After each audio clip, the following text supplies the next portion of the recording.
professors, fellow students, and our distinguished panelists. It's with great pleasure that I, Bhavna Rukmani, and I am Mehak Singh, welcome you to the much anticipated Clockspeed 4.0 Operation and Supply Chain Conclave. Today, we come together as a community of learners, thinkers, and industry leaders to explore the future of supply chain management. So without further ado, let's embark on this insightful journey and set the stage for a day filled with knowledge, collaboration, and groundbreaking discussions. Welcome, everyone. Thank you for that warm welcome.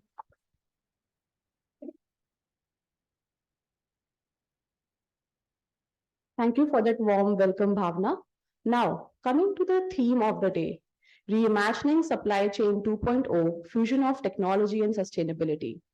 The fusion of technology and sustainability becomes not just a strategic choice, but a necessity as we navigate the complexities of the modern business world, encouraging stakeholders to co-create solutions that not only redefine operational efficiency, but also contribute to a more sustainable future.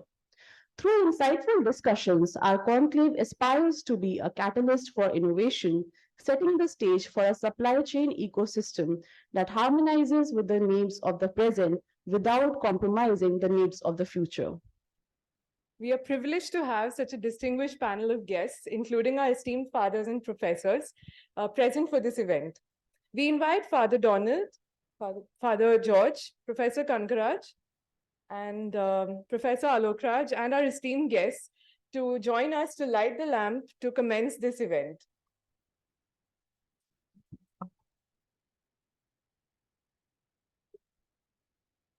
Please, sir. Please.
A big thank you to everyone for lighting the way ahead of us today. We request the guest speakers to take their seats in the front row and request the professors and fathers to take their seat on the stage for the inaugural event. Professor, please join us on stage. Father. So please. Join us.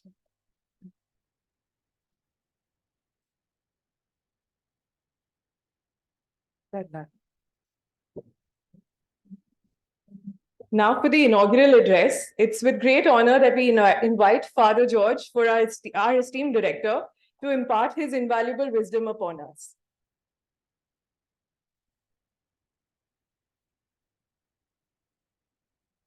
Good morning to you all, and a warm welcome to XLRI, all the guests, distinguished speakers, and sincere gratitude for coming to XLRI and interacting with our students on the most important topic, that is sustainability and supply chain management. Because as a human beings, our brain takes shortcuts. Shortcut is the quarterly profit. That's at most driving force. It's not, people always criticize corporate leaders. That's a human behavior. Human behavior is brain wants to spend least amount of energy to maximize the outcome. And that is what we call it as a shortcut. We take it. As a result, the long term is being compromised. And so it has to be our conscious effort, a long-term goal for the earth, for humanity as such, we have to keep in mind. Then only we will take the policies or decisions which will strengthen sustainability and also our business. It is always has to be win-win solutions. But if you are focusing too much on short-term goal, short-term benefit, then things will go in a wrong direction. In the long term, there won't be any winners. Everyone will suffer. So today, and the aim of this conference is that without losing the profit, because without making profit, no organization can run. So we are not saying that we should not make profit. We have to make, but keeping in mind the sustainability of our planet.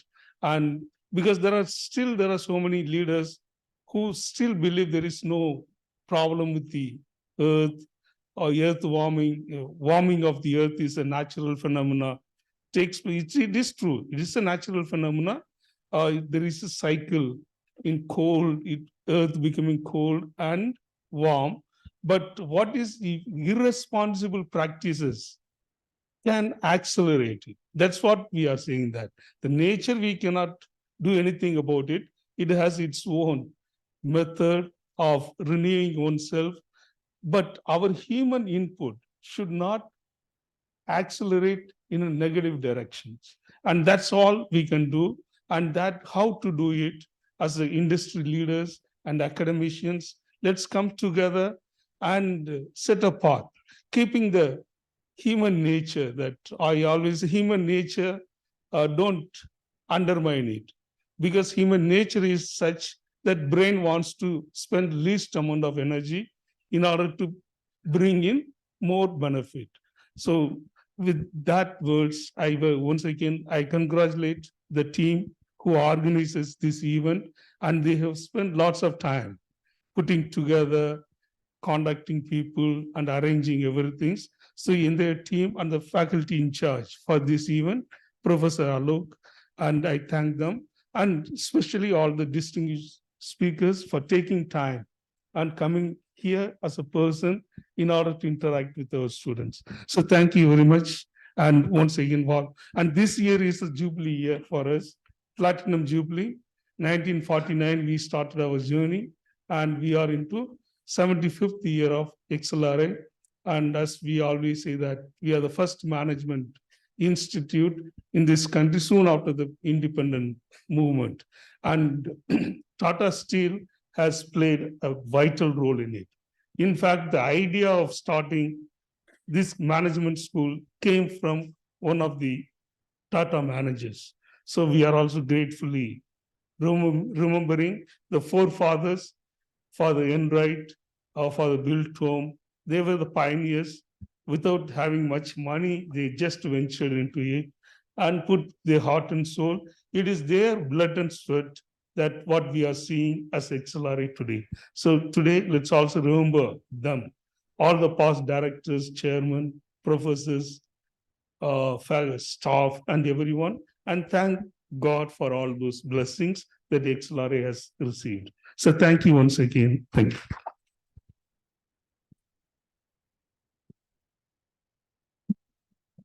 Thank you, Father George, for your invaluable insights.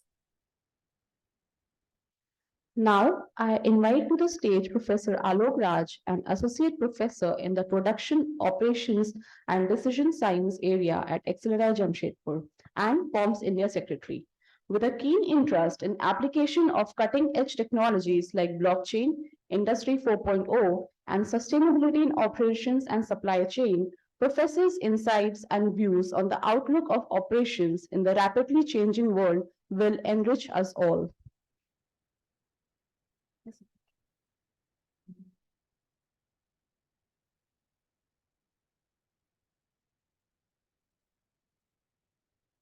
Good morning, everyone. How is the Josh? So I extend a warm welcome to each one of you in this conclave. I believe the theme Reimagining Supply Chain 2.0, Fusion of Technology and Sustainability is not a choice. It stands a necessity in today's dynamic landscape. As we find ourselves at the intersection of sustainability and technology advancement, and an increasing call for sustainable practices. The convergence of these two forces become pivotal in shaping the future landscape in the supply chain. The significance of supply chain is accelerating not only at the foreign level, but also at the national level. In alignment with the PM Gati Shakti National Master Plan, the National Logistic Plan was inaugurated on September 17, 2022 by our Prime Minister. Now I want to discuss four important themes with respect to our supply chain.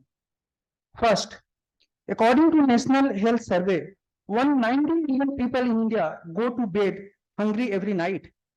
At the same time, 40% of the country food production is wasted annually. Now question is, as a supply chain manager or academicians, how we can design a supply chain system to eliminate such type of problems with the help of supply chain practices. Second, the role of women in the supply chain sector is a vital concern.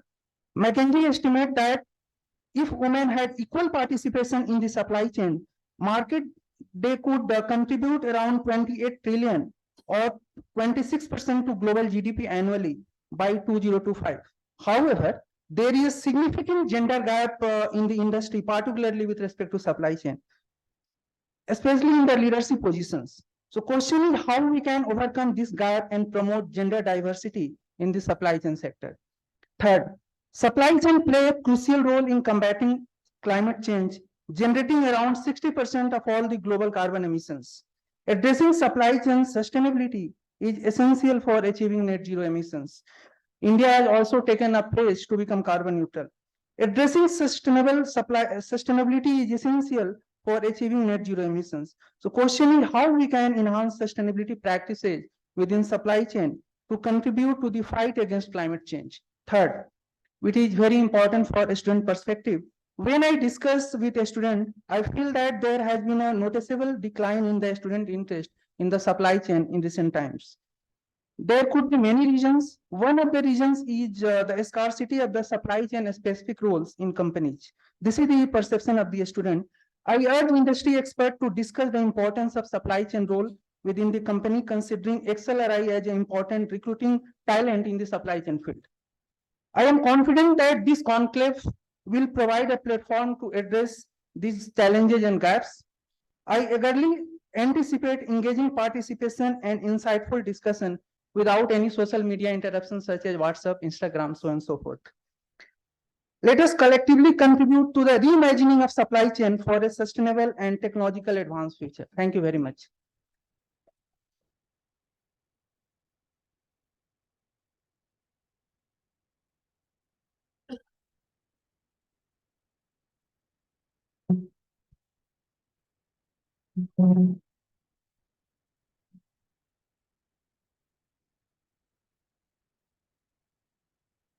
Thank you for sharing your thoughts, Professor.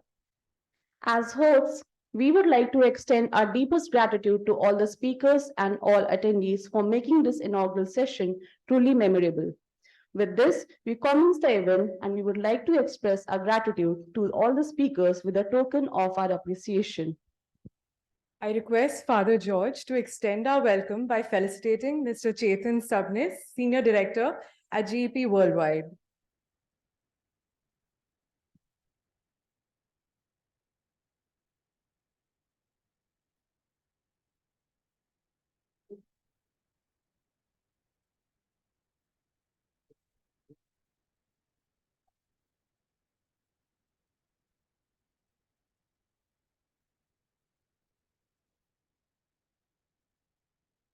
Next up, Mr. Samarnath Jha, MD and CEO at Essex Supply Chain.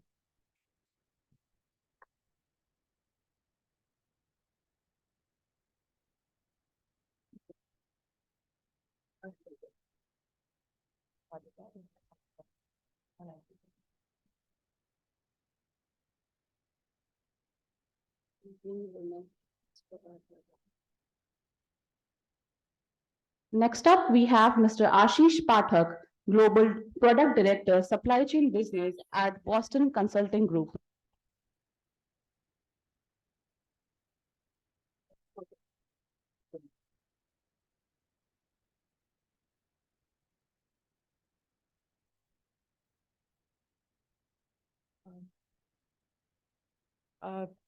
Next up, Mr. Anup Kumar Dubey, Analytics Practice Leader at Aditya Birla Group.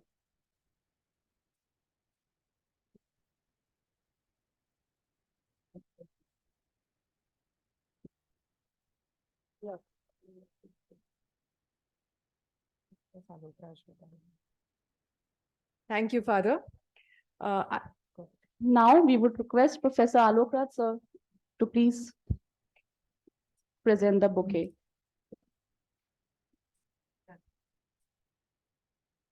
Mr. Rajiv Kumar Thakral, Board Member, Strategy and Growth Advisor at multiple organizations.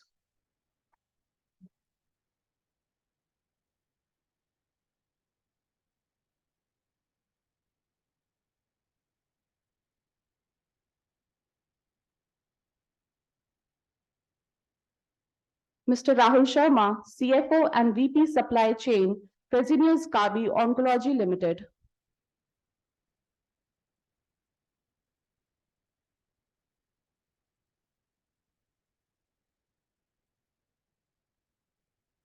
Mr. Amit Raman Jha, Chief Supply Chain Officer, Crest Digital Private Limited.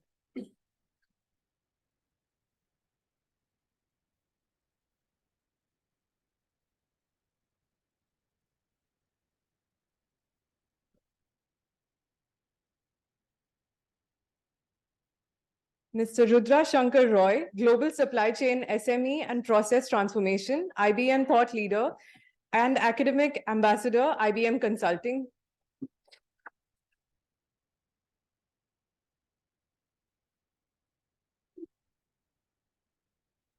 Mr. Srinivas Kumar, Director at Templegate Technologies and Services Private Limited.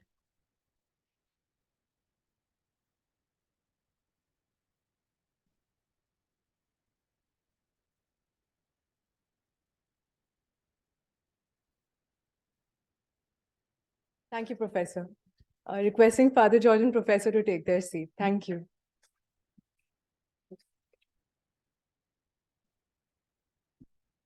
Now, ladies and gentlemen, as we delve into the topic of our first panel discussion, Smart Logistics, Navigating the Green Path in Supply Chain 2.0, the stage is set for an engaging conversation that intertwines innovation with environmental consciousness.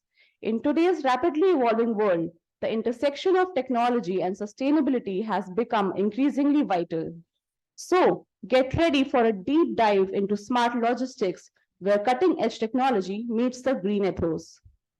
Indeed. Together, we'll explore how these strategies enhance shareholder value and contribute to a more sustainable supply chain ecosystem.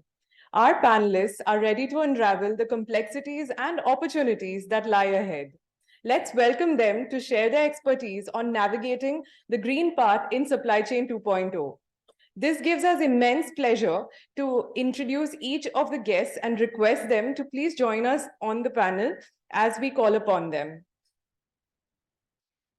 It is with great pleasure that we welcome our speaker, Mr. Chetan Subnis, currently the Senior Director at GEP Worldwide. With 3 decades of extensive experience, Mr. Subnis has been at the helm of delivery operations in supply chain and network operations, leading a team of over 800 people. His expertise spans a diverse range of global client engagements, including sales and operations planning, inventory planning and replenishment, demand forecasting, warranty claim reimbursement, and supplier recovery. He is here today representing Mr. Shekhar Tiwari, Global Lead, Managing Services, GP Worldwide, who couldn't make it today. Thank you, Mr. Chetan, for honoring us with your presence.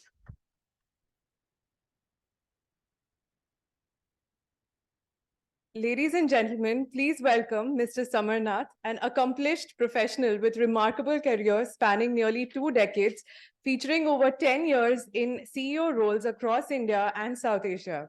Currently, he leads as the founder and CEO of Essex Supply Chain and advises 2 PE funds for platform development and global cross-border merger and acquisition. With a proven track record of achieving growth and transformation, Mr. Samarnath's agile approach to market opportunities and disruptive thinking has resulted in numerous industry firsts. His leadership across manufacturing, shipping lines, logistics supply chain, and freight services has consistently driven significant revenue and profitability growth. Please join me in welcoming Mr. Samarnath to the stage.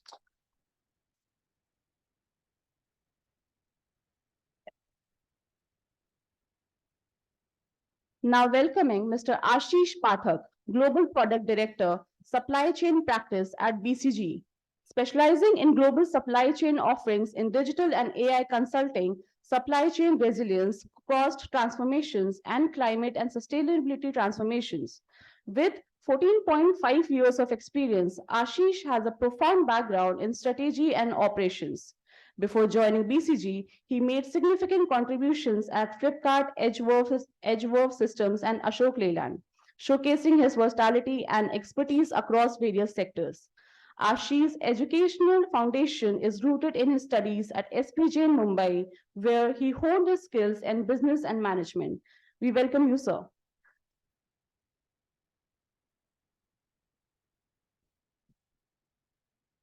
Now let us welcome Mr. Anup Kumar Dubey, Analytics Practice Leader at Aditya Birla Group.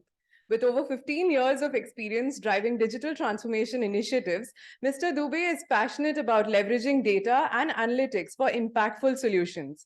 In his current role, he oversees critical platforms, optimizing spending and of a business group businesses, exceeding rupees 100,000 crores and contributing to efficiency and sustainability targets. With an MBA from HEC Paris and a BTech from IIT Delhi, Mr. Anup Dubey brings a wealth of knowledge and expertise. Let's hear his insights as we invite him to the stage.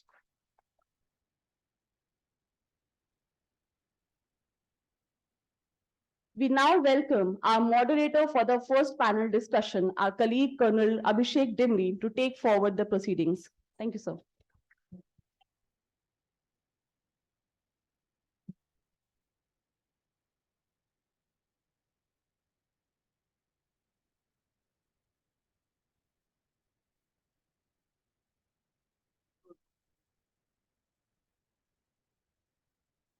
The line between disorder and order lies in logistics. This is the famous lines of Sun Tzu, the great Chinese strategist. I welcome on father, professors, panelists, and dear students for this thought-invigorating panel discussion with such eminent panelists who are sitting with us. As said by Frederick Smith, founder and CEO of FedEx, logistics is the art of making sure the right thing is in the right place at the right time. Logistics, as we know, affects each and every day of our life. It makes a difference.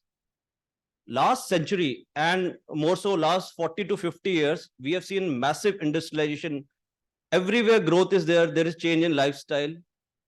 Everything is growing, profits, revenues, but one thing is suffering, a planet Earth. His Holiness Dalai Lama has said, it's a collective and individual responsibility to preserve and tend to the world in which we all live. We have to save our planet. Once again, I welcome Chetan, Samar, Ashish, and Anup. Let's have a round of applause for them.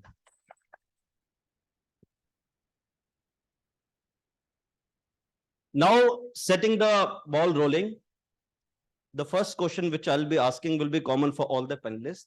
I'll be requesting for a thought and views. Major events in recent year like COVID-19 pandemic, geopolitical tensions in the sea lines of communication, tension between Russia and NATO, resurgent China are causing major disruptions on global scale.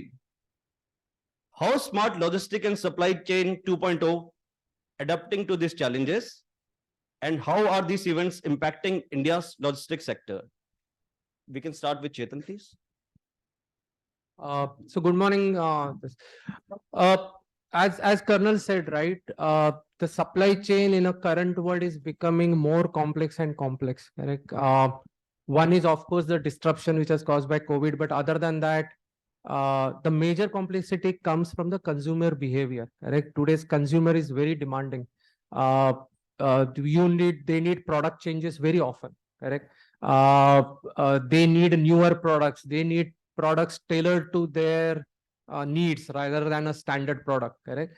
So that is becoming more demanding. So how a supply chain can become nimble and agile to react to those. Correct. One of the great example which probably you can think of is Zara. Right. Their product lines continuously keeps changing to suit tailor the consumer needs. Right. And that also disturbs our pockets because my wife essentially shops in Zara, so it does impact the household as well. The the other thing is constantly need or constantly changing the geopolitical conflicts. Correct. Take a case of US Russia. Correct. Take a case of China and US tension, and the need arises out of diversifying the supplier bases rather than a single source. Correct. A very prominent example is Apple moving its major manufacturing facility and looking also towards Vietnam and India. Correct. It's also India benefit to India, considering our stable political regime over last 10 years, the investor friendly environment out there. So you see a lot of organizations have started investing in India, right? And that also helps you to lie back on a wider supplier base rather than just staying under one country, right? Indian logistics sector, obviously, and overall supply chain sector is definitely impacting and helping to do that, right, towards the green supply chain. I think Samar will be able to tell you more because he's in the middle of the things, right? He runs his own organization. He's been to logistics sector for a while. So I'll call Samar to talk about it more. Thank you. Thank you. Hello. Yeah. As I heard Abhishek mention about, mentioning about whether it's the COVID pandemic or it's the post-pandemic effect or the global tension. One thing that has opened up that there's a huge gap. There's a huge exposure that has come out in the global supply chain, including in the country. And I think if you look at supply chain, and I believe this is a students' interaction last night I had with some of you, you all come with 5 to 7 years of average experience, and you must be able to relate back to your former organization where you worked to see that, traditionally the entire supply chain has been focusing around 3 of the broad area. One is about services. Second, they talk about quality and cost, which is the top, which is how they've been thinking about. But what this situation has opened up is predominantly new things have started emerging. We're talking about resilience. We're talking about agility, which somebody just mentioned about. Can you be more agile? How do you look at those things? And of course, sustainability. So if you have to add these things together to take it forward and future-proof how you want to do that. And I think that is fundamentally which is coming out. And you guys, as going back to your new assignment or new jobs, I think that's fundamentally you need to look at in a much more holistic way than trying to look at in that situation. Now, one more thing that I observe, since I interact a lot of customers across sectors, I don't see them moving beyond procurement and cost. And I think fundamentally there is the challenge there. And I think it is also a good time, and I'm happy because there is these discussions happening in various forums at the country level, global level, because this is a topic which never really got attention in the CEO's profile or the boardroom or even to the newsroom areas. Today, I think a lot of supply chain executives are finding themselves in a a new area, new dimension. They're getting a mandate, they're getting the empowerment, they are allowed to make real change, and investments are coming. And I think it's a once a generation opportunity for them to make sure this is done the right way. And I think that is fundamentally what I see a difference. I think he gave a fantastic example of Zara. And one company that I follow is Toyota. And this particular is etched to my memory. In 2011, Japan faced the worst earthquake and tsunami. I think you all were probably half the age that time. But if you would have read, and it's wise edge because I was just 2 days back with my family holidaying there. And we came back, so that remained a memory with that place and the example that I saw in Toyota. Guess how much time they took to come back? Can anybody think about that? How much time they took to come back in production?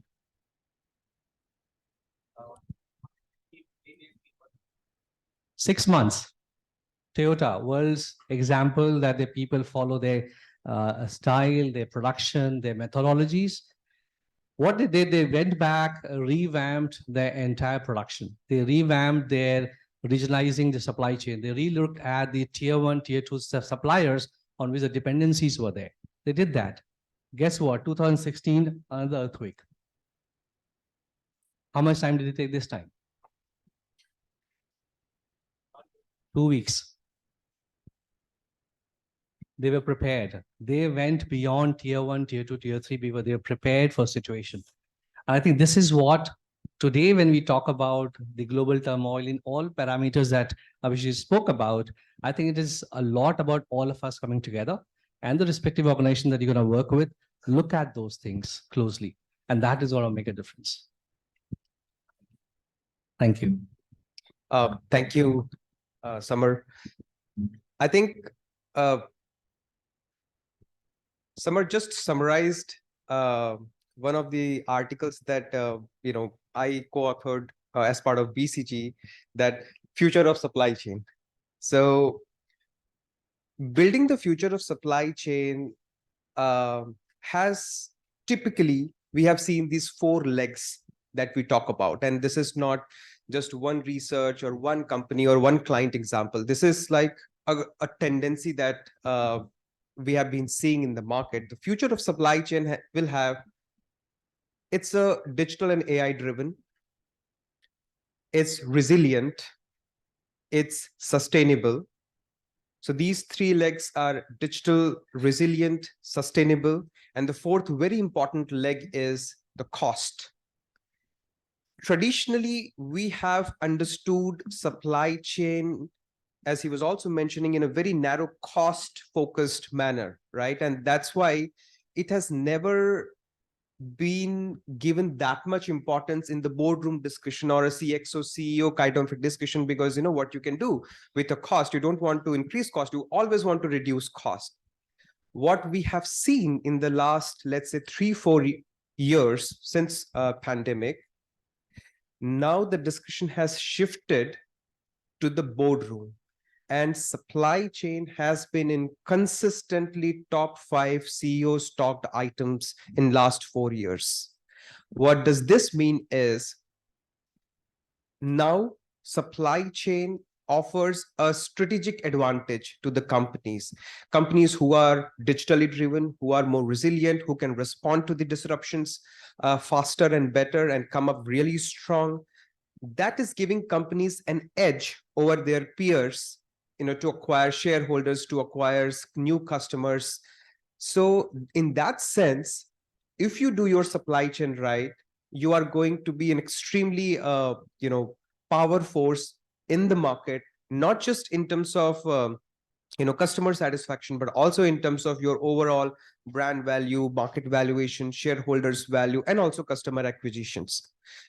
I just want to focus to this question. I think you asked about the disruptions hitting, right? So recent disruptions were always there, right? I mean, some natural, some human cost, and they will be there. It's just that since pandemic, people are more cognizant of these disruptions coming in. So 2020 COVID hit. 2021, we faced a global semiconductor crisis. 2022 was a mix of global trade war with continued semiconductor crisis.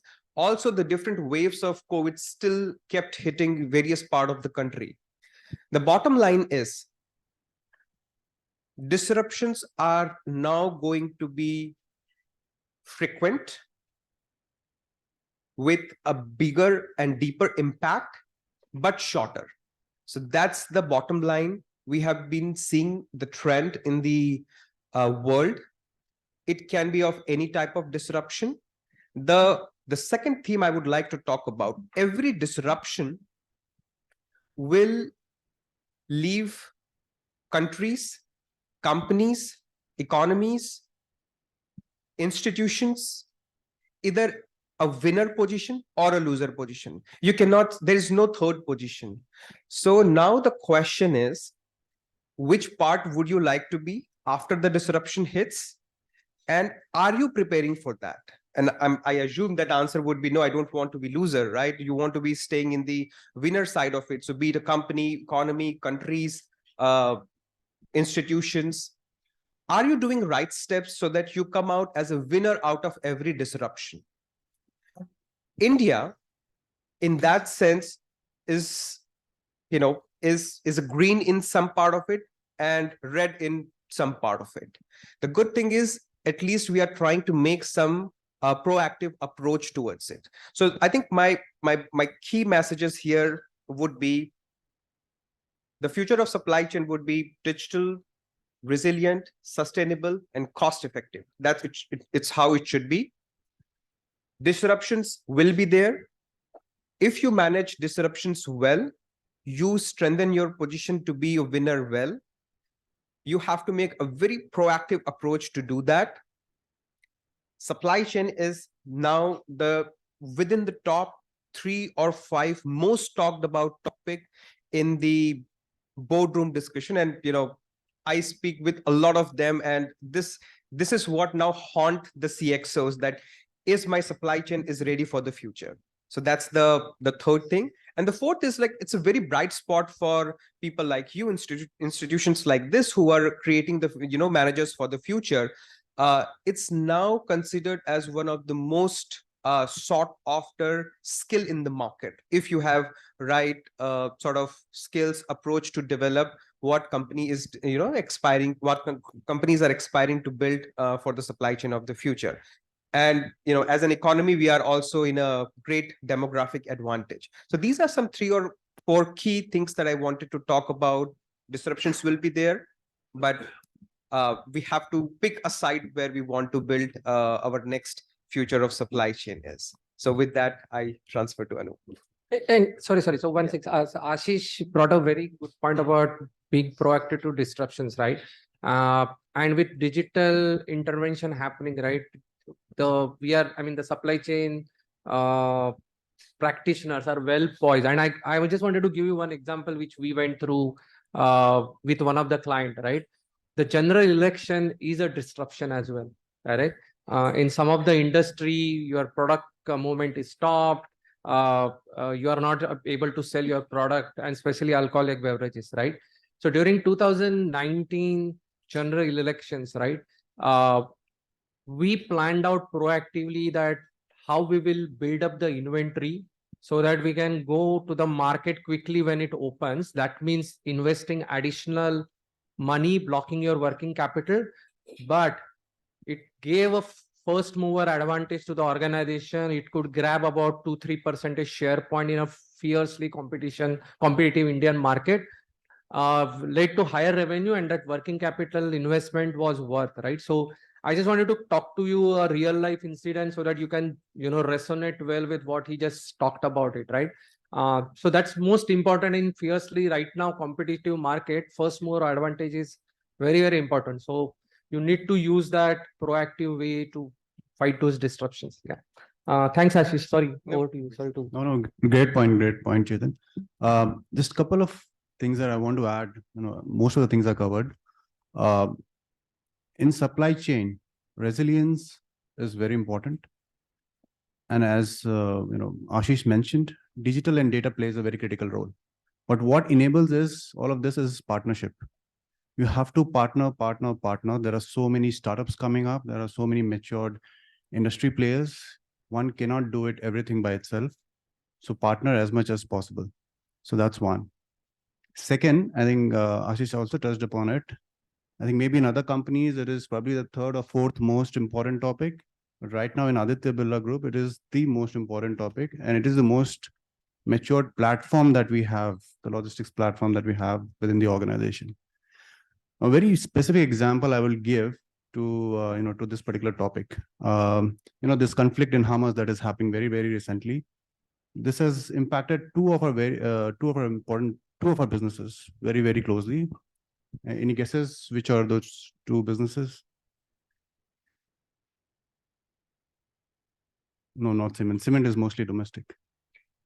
Yeah. So pulp and fiber and textile businesses. Most of our exports go outside India, primarily to the Europe channel has been impacted a lot, which means timelines have increased, costs have increased. And these two businesses, while I do not really understand the supply chain dynamics a lot, but these two businesses came to us and asked us, how can we reduce the cost, logistics cost? And in India, primarily, at least within India, the distribution is like this. Roughly 65 to 70% would be road transport, 20 to 25% would be railway, and probably less than 5% would be inland waterways or cargo related transports. So they came back to us asking us, how can we manage the time and the costs?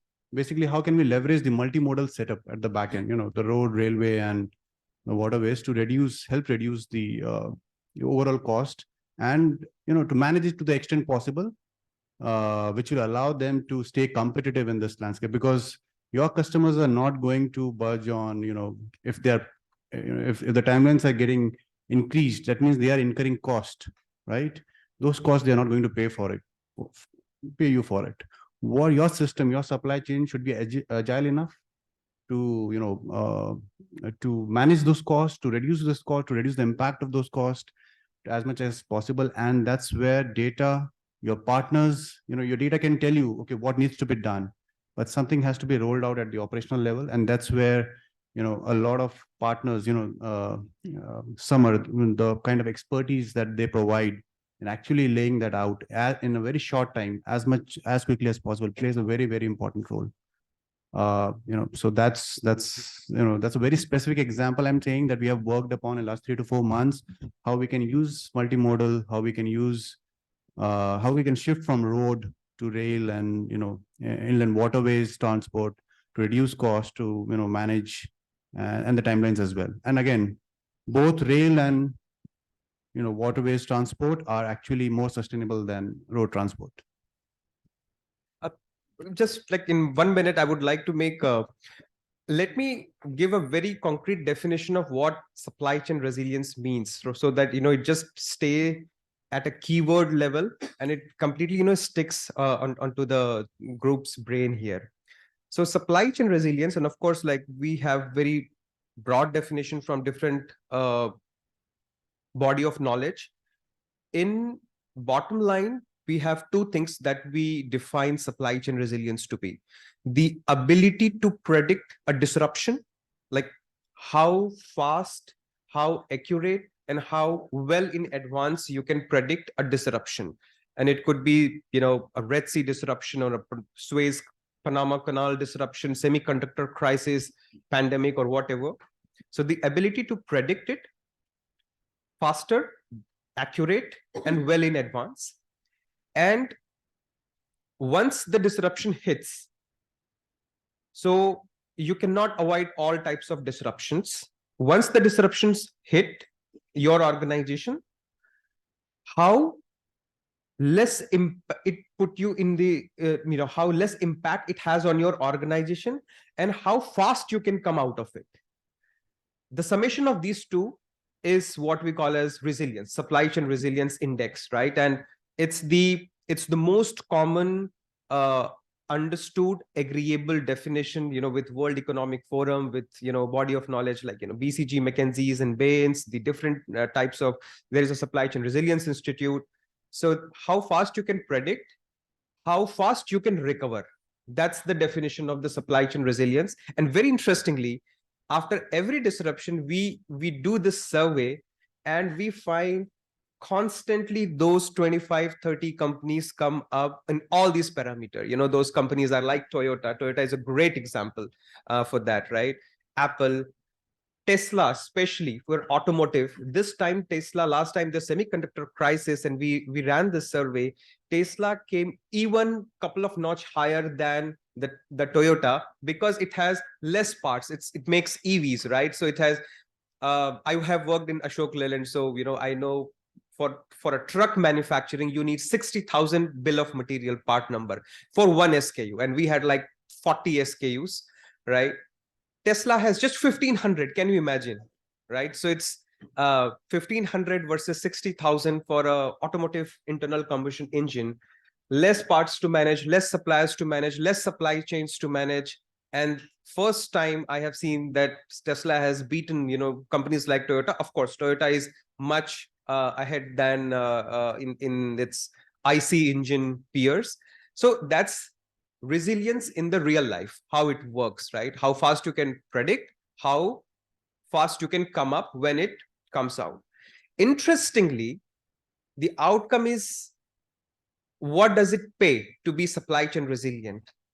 The pay is, we see 20% up to 20% market share holding you can gain. So imagine like peak pandemic, lockdowns are everywhere, and Amazon is killing in the market, right? And it has gotten customer like no company has. Of course, a little bit of shift or help from the digital and technology, but their deliveries are on time. Their OTIF, what we call in supply chain, right? So on time in full performance, out of stock has reduced. So that's what agile supply chain does.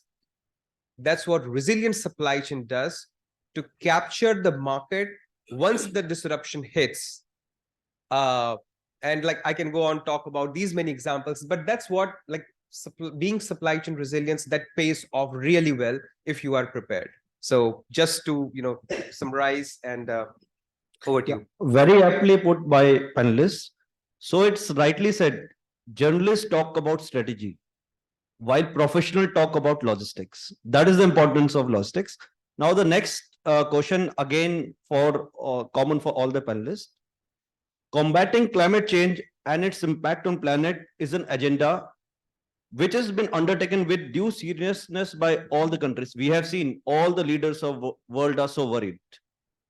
So how can Green Path in Supply Chain 2.0 contribute in achieving these sustainable development goals and thereby safeguard our planet for future generations? We can start with Chetan, please. I think let's start from there. Let's start with Anup.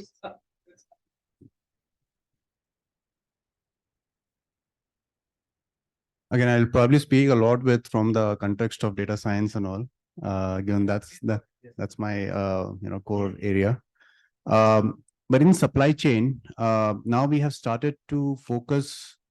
See, in corporates, and that's from my experience, the focus is still a lot more on the reporting side, right? Traditionally, we have been, how well we can report to our authorities, which they can then use to report to the central UN entities, for being compliant to the sustainability targets and all of those things. So that has been the typical approach. But what has changed in last 2-3 years, and I'm again speaking from my experience within Aditya Birla Group, is there is a lot more focus on making sure we build the underlying infrastructure that can lead to a higher impact and more initiatives being taken up in the sustainability areas.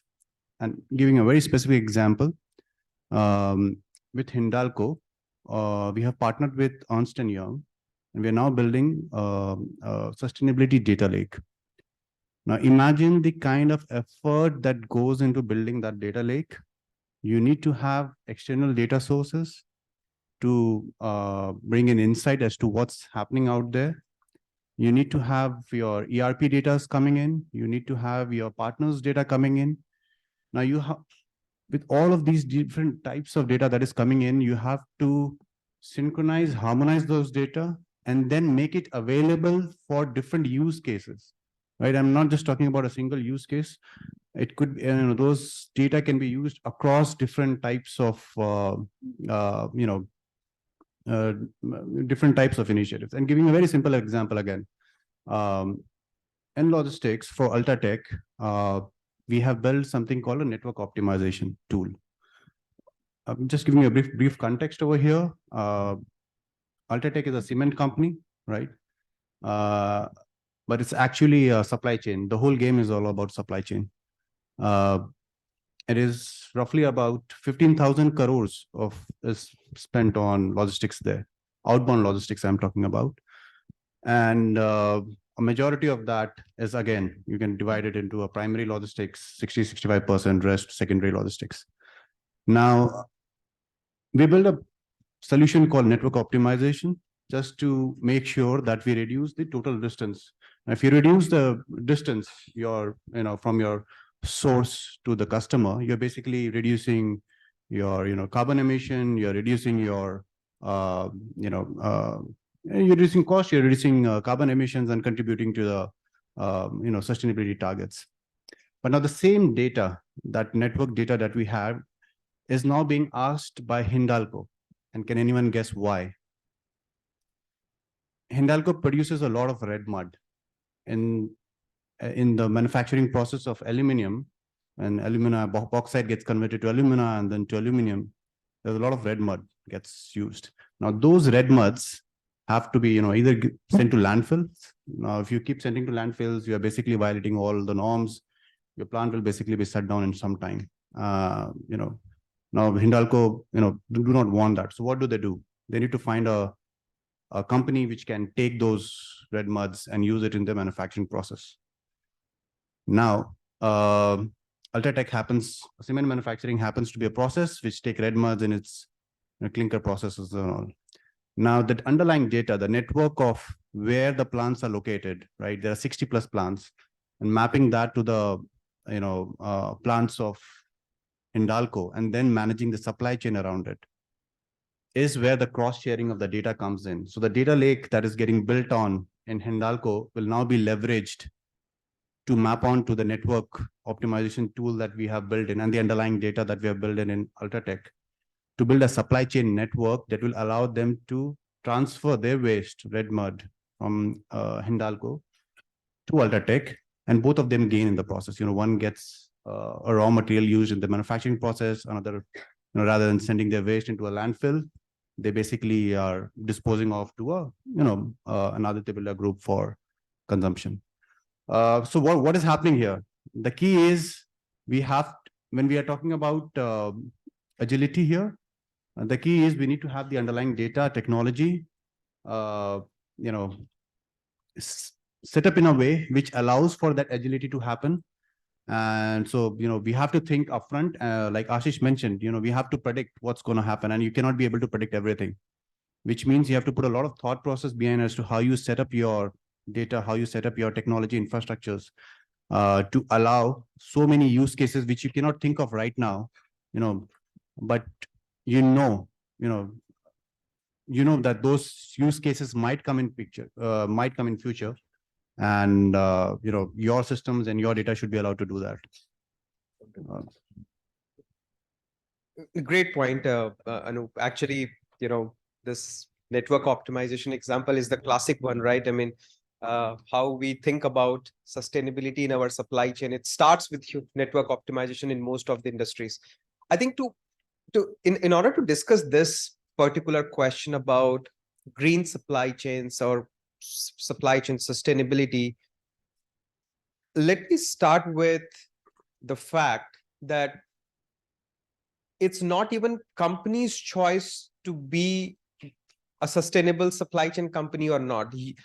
Government will mandate it sometime sooner or later. So it will be highly regulated industry like biopharma or pharmaceuticals, right? Where government will be on top of you, overseeing how much carbon emissions you are putting, how much water wastages, how much landfills and whatnot, right? So it's very soon will be mandated, and it's already being mandated, right? So India as a country has taken net zero target up to 2080, and we had Paris climate agreement, which will be shifted to from 2030 to 2050 because of the whole COVID situation in between. So it is already happening in the global level. It's already happening in the North American and European organization, where regulators are taking like active role in companies' supply chains decisions, right? And they don't care about your profits, your KPIs that you talk about. What they want to talk about: are you reducing emissions? Are you how much of tons of quantities you are sending back to the landfills, and so on and so forth. And government will be so ruthlessly on top of these things that companies need to work right now. And good thing is, India is not behind. Don't take that India is lacking behind. Companies like ABL and others, especially in the consumer CPG and food and beverage industries, even in countries like India, clients, companies are taking much more proactive approach than some of the other industries. So that's number one. Government will mandate supply chain sustainability. You want it, you don't want it, you have to make it, right?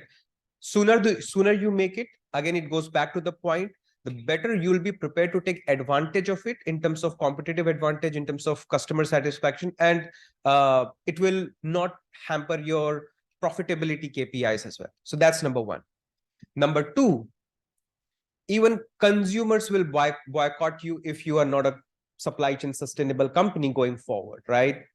Especially this trend we have seen from our marketing, pricing, and costing side of things, that Gen Zs or the late millennials, they are very proactively asking for sustainable products, right? Be it packaging, be it food, be it any day-to-day consumption products. And they don't mind paying a couple of dollars more, even if it costs more.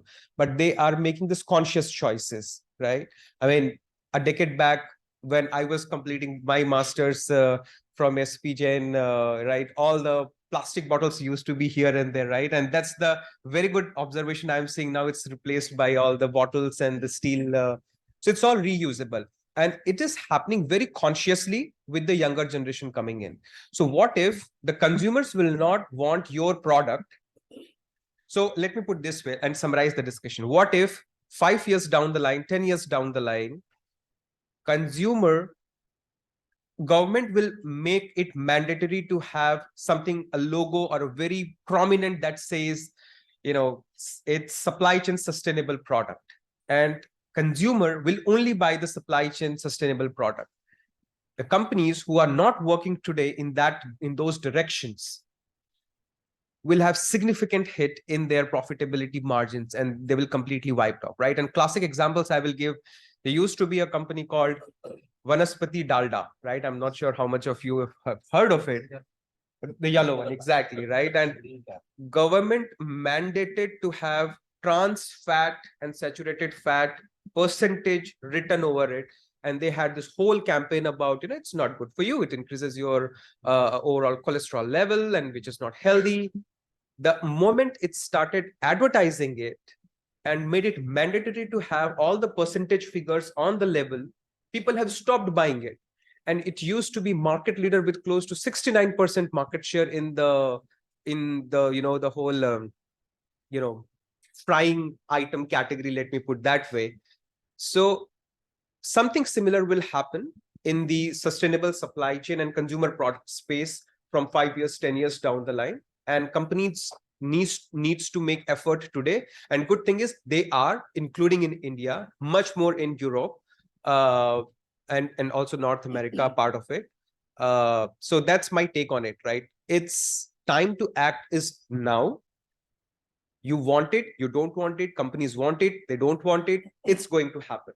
So that's my take on supply chain sort of sustainability. And that's why it's one of the very strong pillars of the future of supply chain that I spoke of, right? So that's my take. Thank you, Ashish. Let me spin this off in a different direction for a moment, and I tell you from the experiences of meeting the customers, both at the my past assignments and with my current engagement. We hear, we talk, we do a lot of things, but it is really has to have a long-term plan.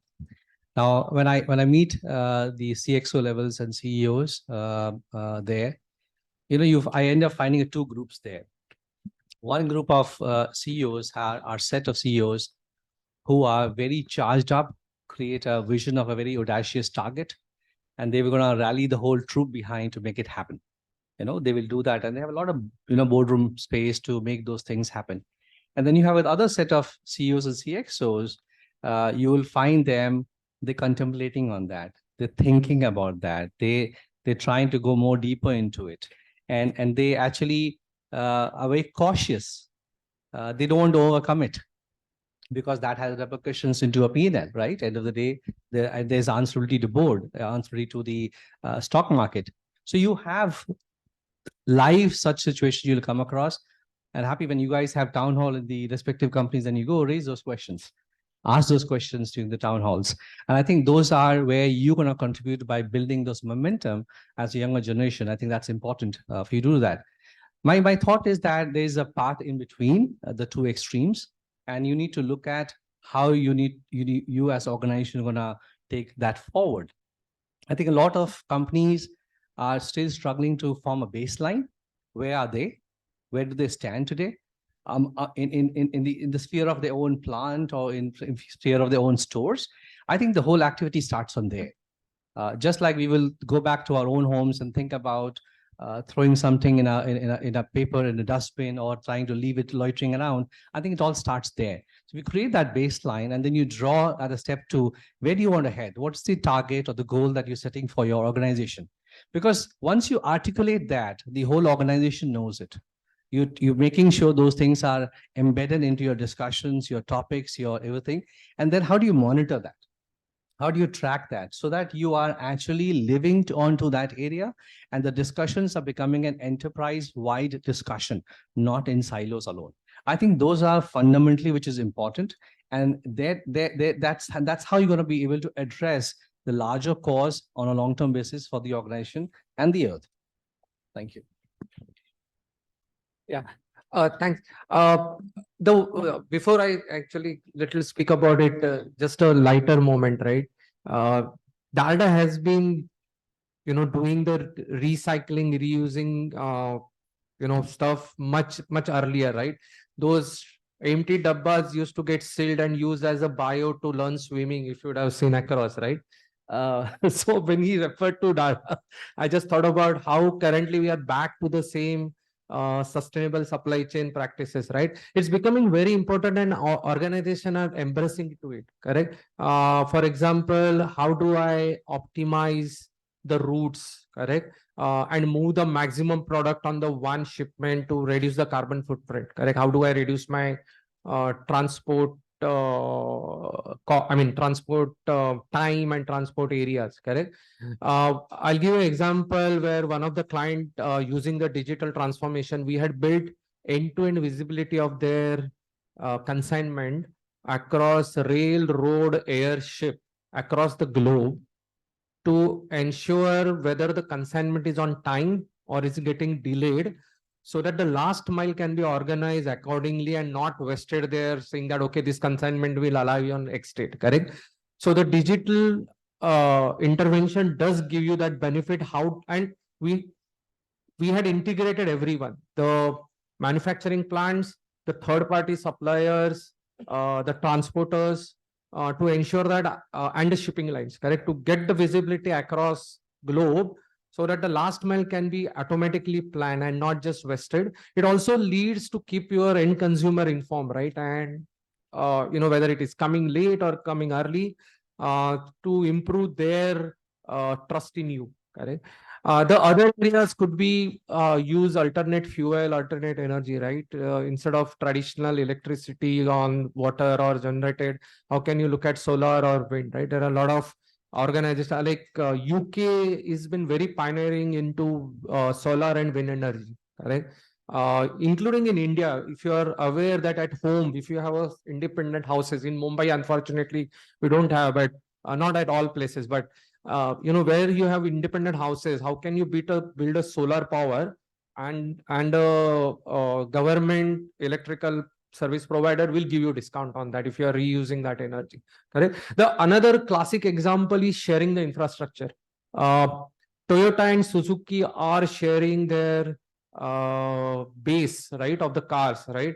Your urban cruiser and I think Vitara has the same structure, right? Only after that the Toyota will differ into design and Suzuki used to define. So you don't have to invest into different manufacturing plants. How can you use one infrastructure to get the body of the car and then just rebuild your brand on that?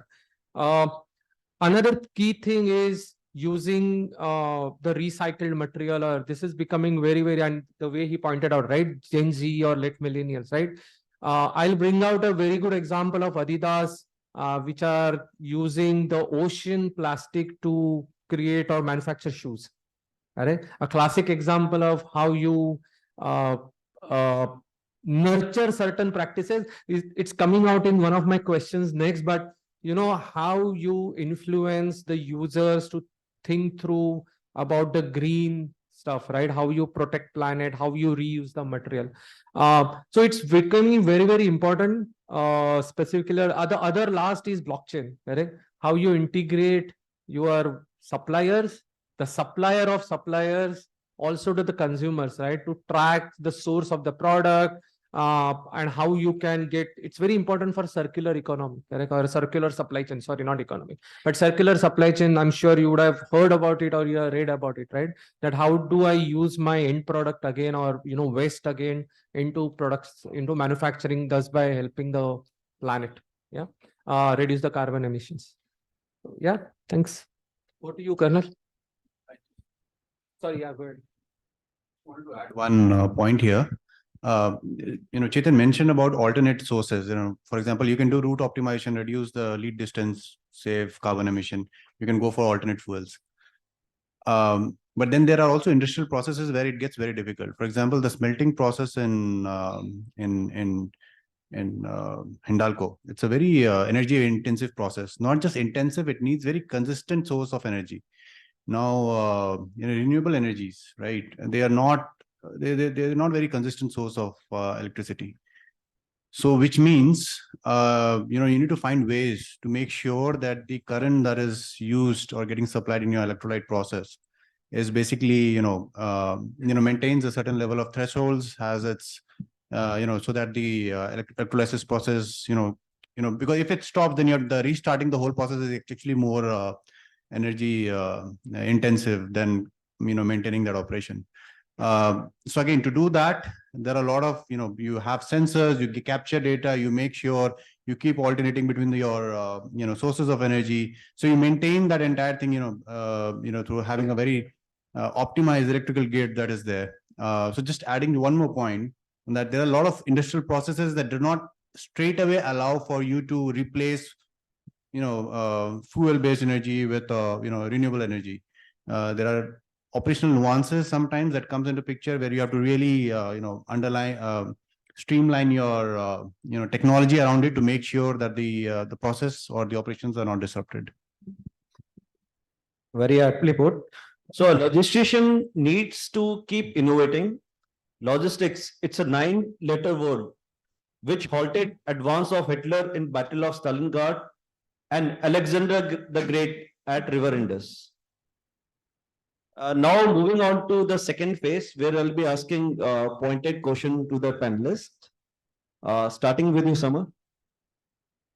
Exploring disruptive innovations. What radical new approaches can be undertaken to overall traditional supply chain models for the mass adoption of green logistics? I'll request you if you can elaborate with some examples. When you speak about green logistics, what comes to my mind is, what are the efforts taken to manage the environment or a social or a governance area, and that how does that translate into throughout the life cycle of goods and services?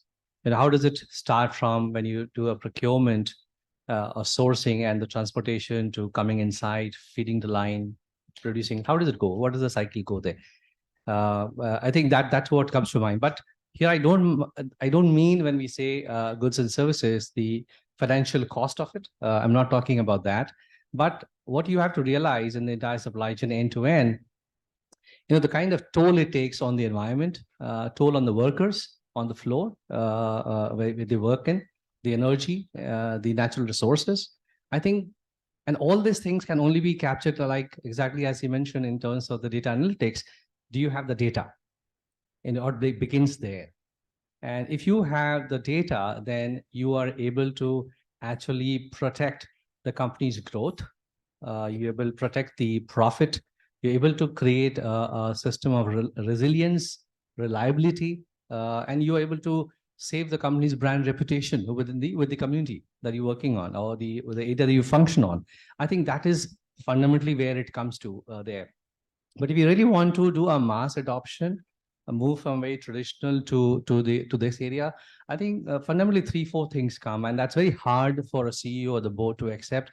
But I think that's a way they'll have to make or ease for the CEOs or the CXOs is, can we have point one? Can we have a new definition of ROI, which is based on sustainability initiatives? Can you do that?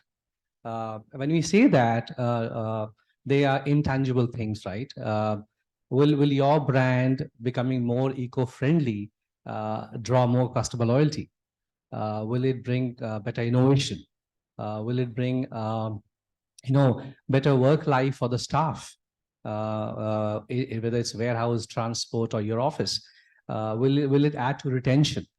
Or if you talk about risk management area for the ROI, do you think being better prepared, better compliance will help in regulatory to you de-risk yourselves? So I think that is fundamentally very important. Are you ready to change the definition? And I think that's a discussion the boardroom needs to have in order to really look from that perspective. The other thing which comes to mind is there's a need to draw, I mentioned the point earlier, there's a need to draw a very holistic roadmap around sustainable supply chain and transformation, and which has to go beyond the procurement and cost. And I think the procurement and cost has to be looked in terms of the wastages of materials, draw efficiency there, then trying to cut through the corners in the supply chain actual thing. And I think that is fundamentally which I still see companies more in procurement still continuing to look at that, not focusing on the other aspect of it. If you look at that aspect, the other examples that would come out, will that help your market share? Will that help your stock price? Look at those areas. Those are the areas where you actually want to have a larger gain than a supply chain, because on average, if you look at supply chain costs by sectors, it will never climb more than 5, 6, 7%. It'll be a very small number. So you need to think in a much more holistic way and draw that transformation, company-wide, if you really want to get into that. Third, I think is it's a long game, and companies have to play this. There has to be a generational handover from the management to management, which is where I think you have to prepare for that. But it begins now, as all the panelists mentioned. It has to begin now, and how do you assess that, which I mentioned? Where do you see the entire supply chain sustainability fits in your organization? Where does it fit? Which sectors they fit? Each sectors may have a different set of things that may happen. How do you draw from that a kind of a visibility or traceability of your entire journey? And that again goes back to data science analytics in terms of bringing those tables to be questioned or challenged or improved or improvised on that area. I think these are the fundamental things that we look at. If you're able to do these things, I think the last play comes technology. So if these 3 things come together, then you could actually get all the stakeholders in the organization, and including your vendor partners, bring them together to have a complete enterprise-wide platform transformation. And here, when I say it's not going to be just one tool, it's going to be demand and supply forecasting tools. You will have your weather reports, you will have your vendor partners information, you will have the emission norms. You'll take all these things and find an orchestrated tool, which is exactly what he was mentioning about some time back, kind of a control tower, which actually helps you slice through and look at each of those data points, look at those metrics, look at those vendor KPIs and scores that you're drawing, and get that thing up. I think that is fundamentally what I think is gonna change things. So overall, I think to close, I think the supply chain sensibility is a plentiful job. There's a lot of things to be done there. I think it's always a difficult task and difficult area. So there's very natural tendency to postpone it, which is the situation. But if we could start now and begin to look at it in a very earnest way, I think that's a way forward for us to adopt mass green logistics. Thank you. It's aptly said, prosper together or perish together. Now moving on to Ashish.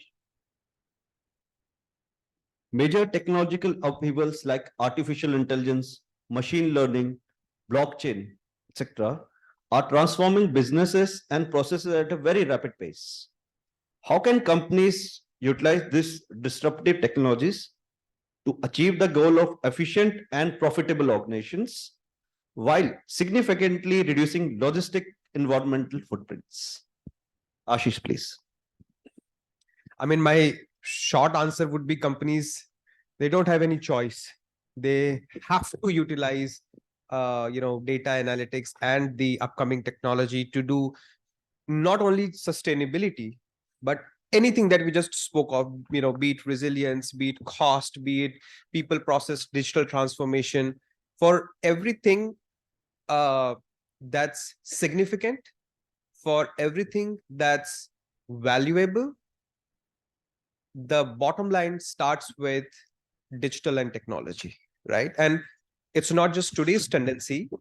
It has been from like last couple of decades. It started in early 90s, and it continues to be one of the most important enablers in any industry and in any functional domain, be it banking, be it private equity, be it supply chain, operations, marketing, sales, pricing, costing, strategy, finance, whatnot.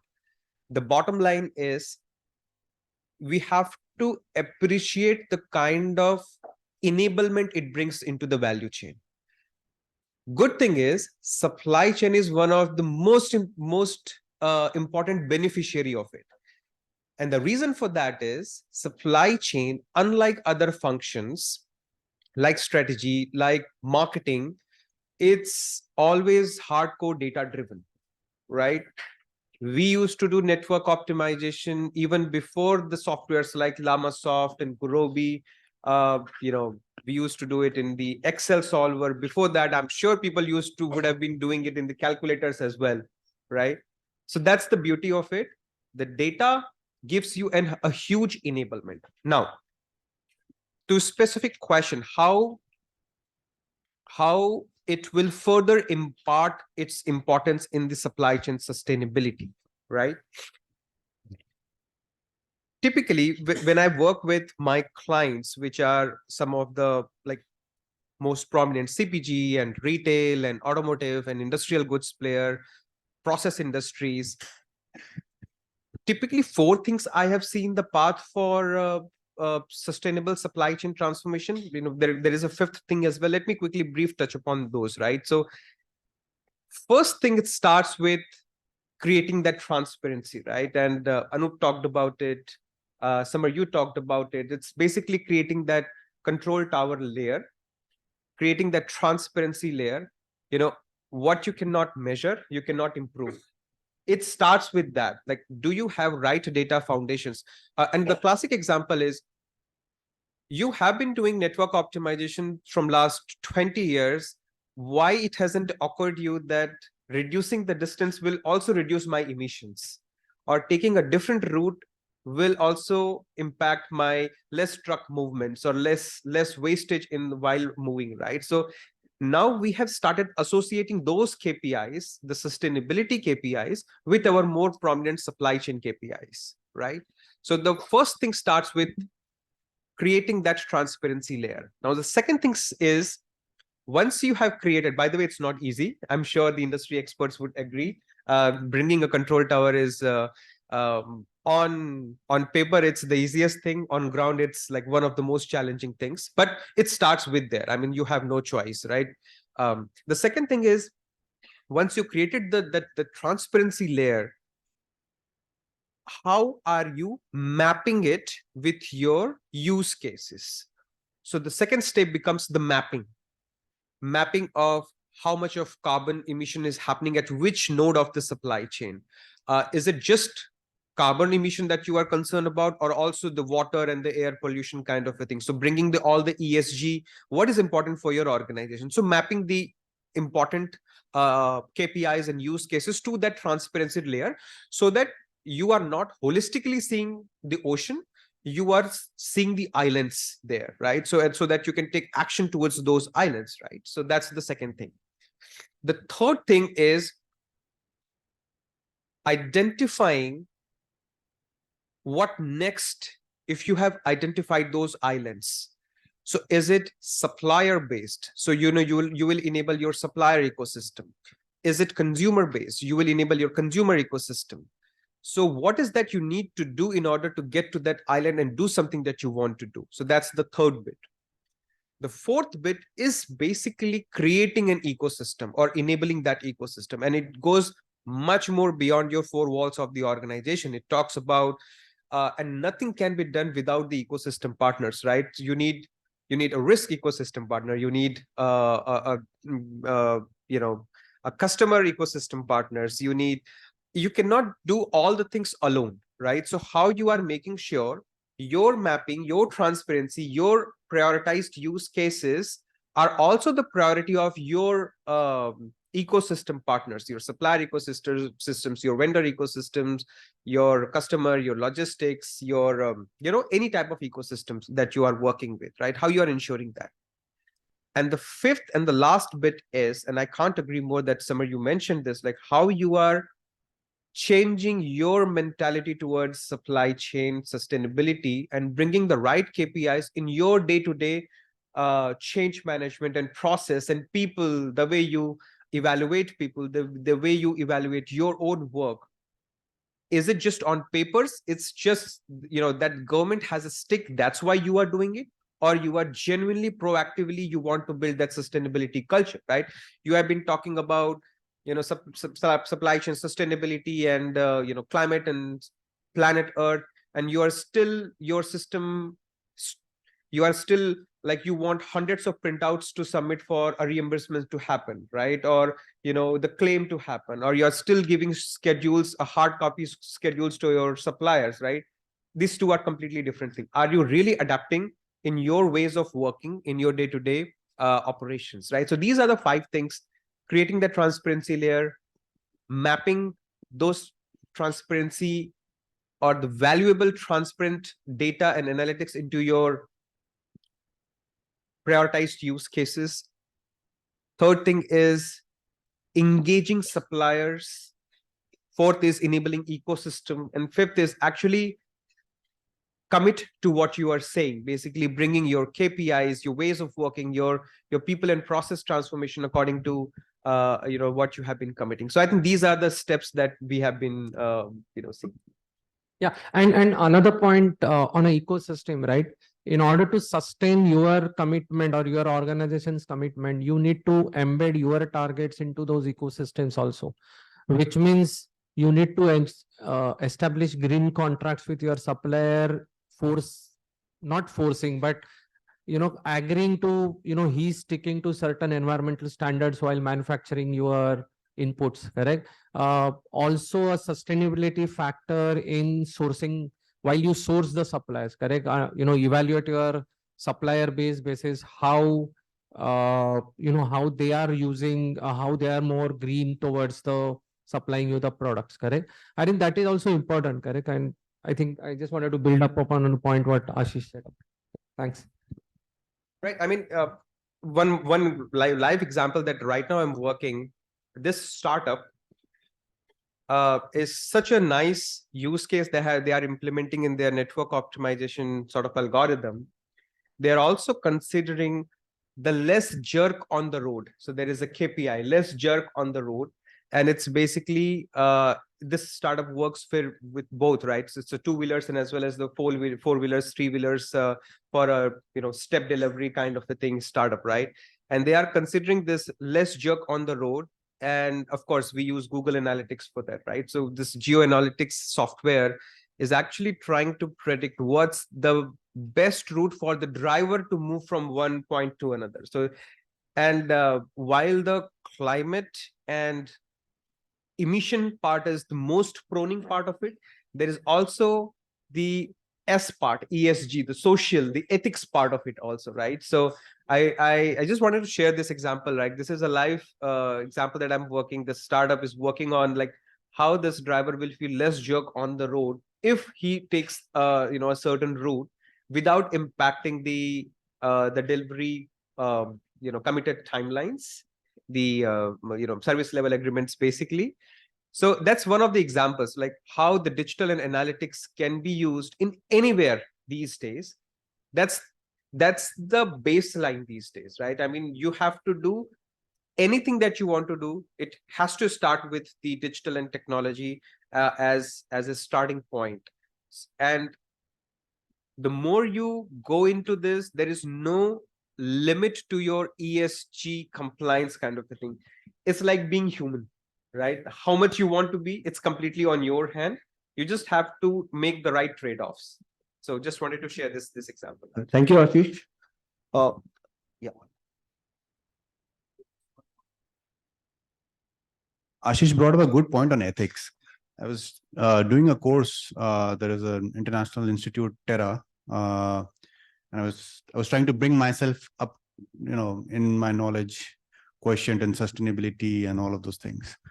And one of the use case they gave to me was, given that I work in the logistics space, if I electrify all the trucks, right?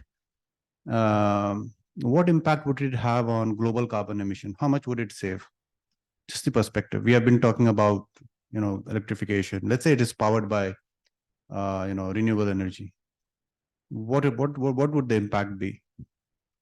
It is few decimal percentages, 0.2, 0.3% of the global carbon emission, right? Just that much.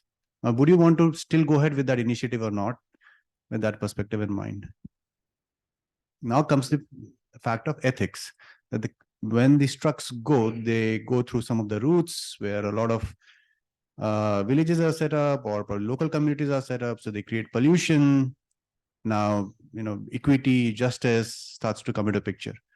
So you have to still, think very broader, in terms of analyzing whether a solution has to be taken forward or not. And ethics is one area where, even though the solution might not have the greatest of the impact, but if you think from social standpoint, equity standpoint, then you might want to consider still taking it forward.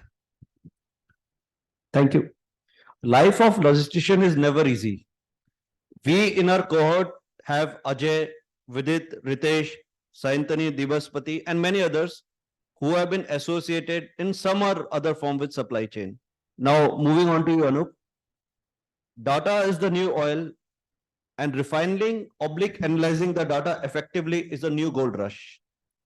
How can innovations like generative AI, cloud computing, data democratization, etc., can be used to identify and mitigate environmental risk in the supply chain?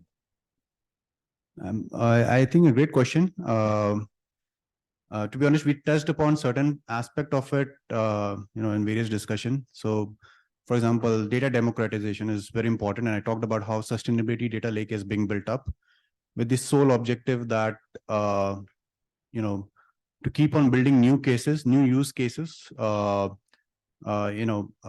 use cases that we are not even thinking about right now might come in future because of various restrictions, compliances that the government will put upon in future.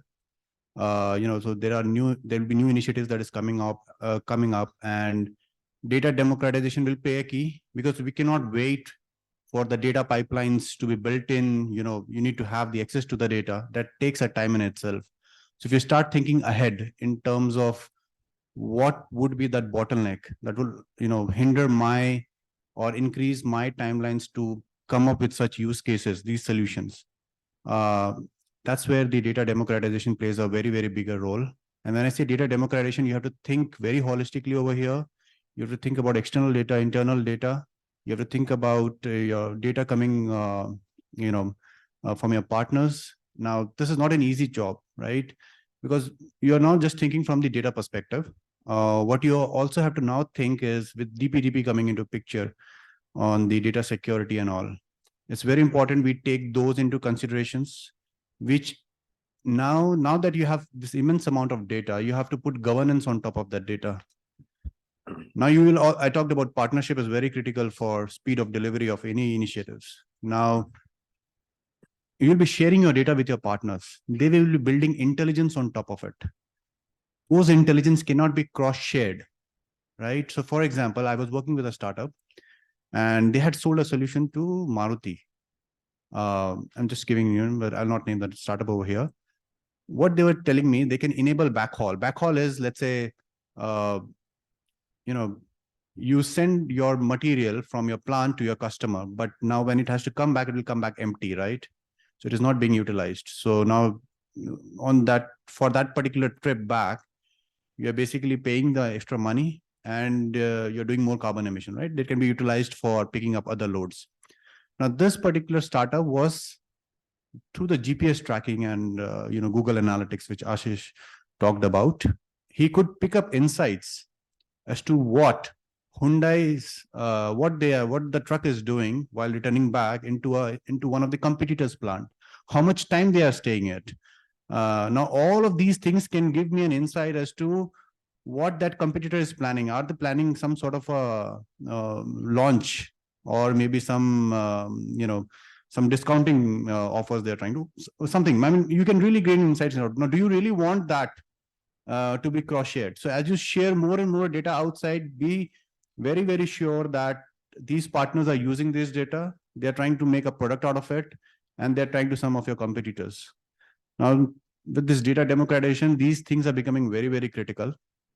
While it is increasing the speed of delivery of a lot of use cases that we are working upon and that might come in future, we also have to be very, very cautious in terms of building up the right governance, making sure we have a right contract, not just sustainability rated contracts. Now, so for example, in logistics, we are also thinking about, usually all the contracts are based on OTIF performance, on time in full. But now we are also thinking on the lines that should we have carbon emission targets related baked into the contract itself. So it's now gone into, it's something like a carbon price tax. You can, you can say something like that.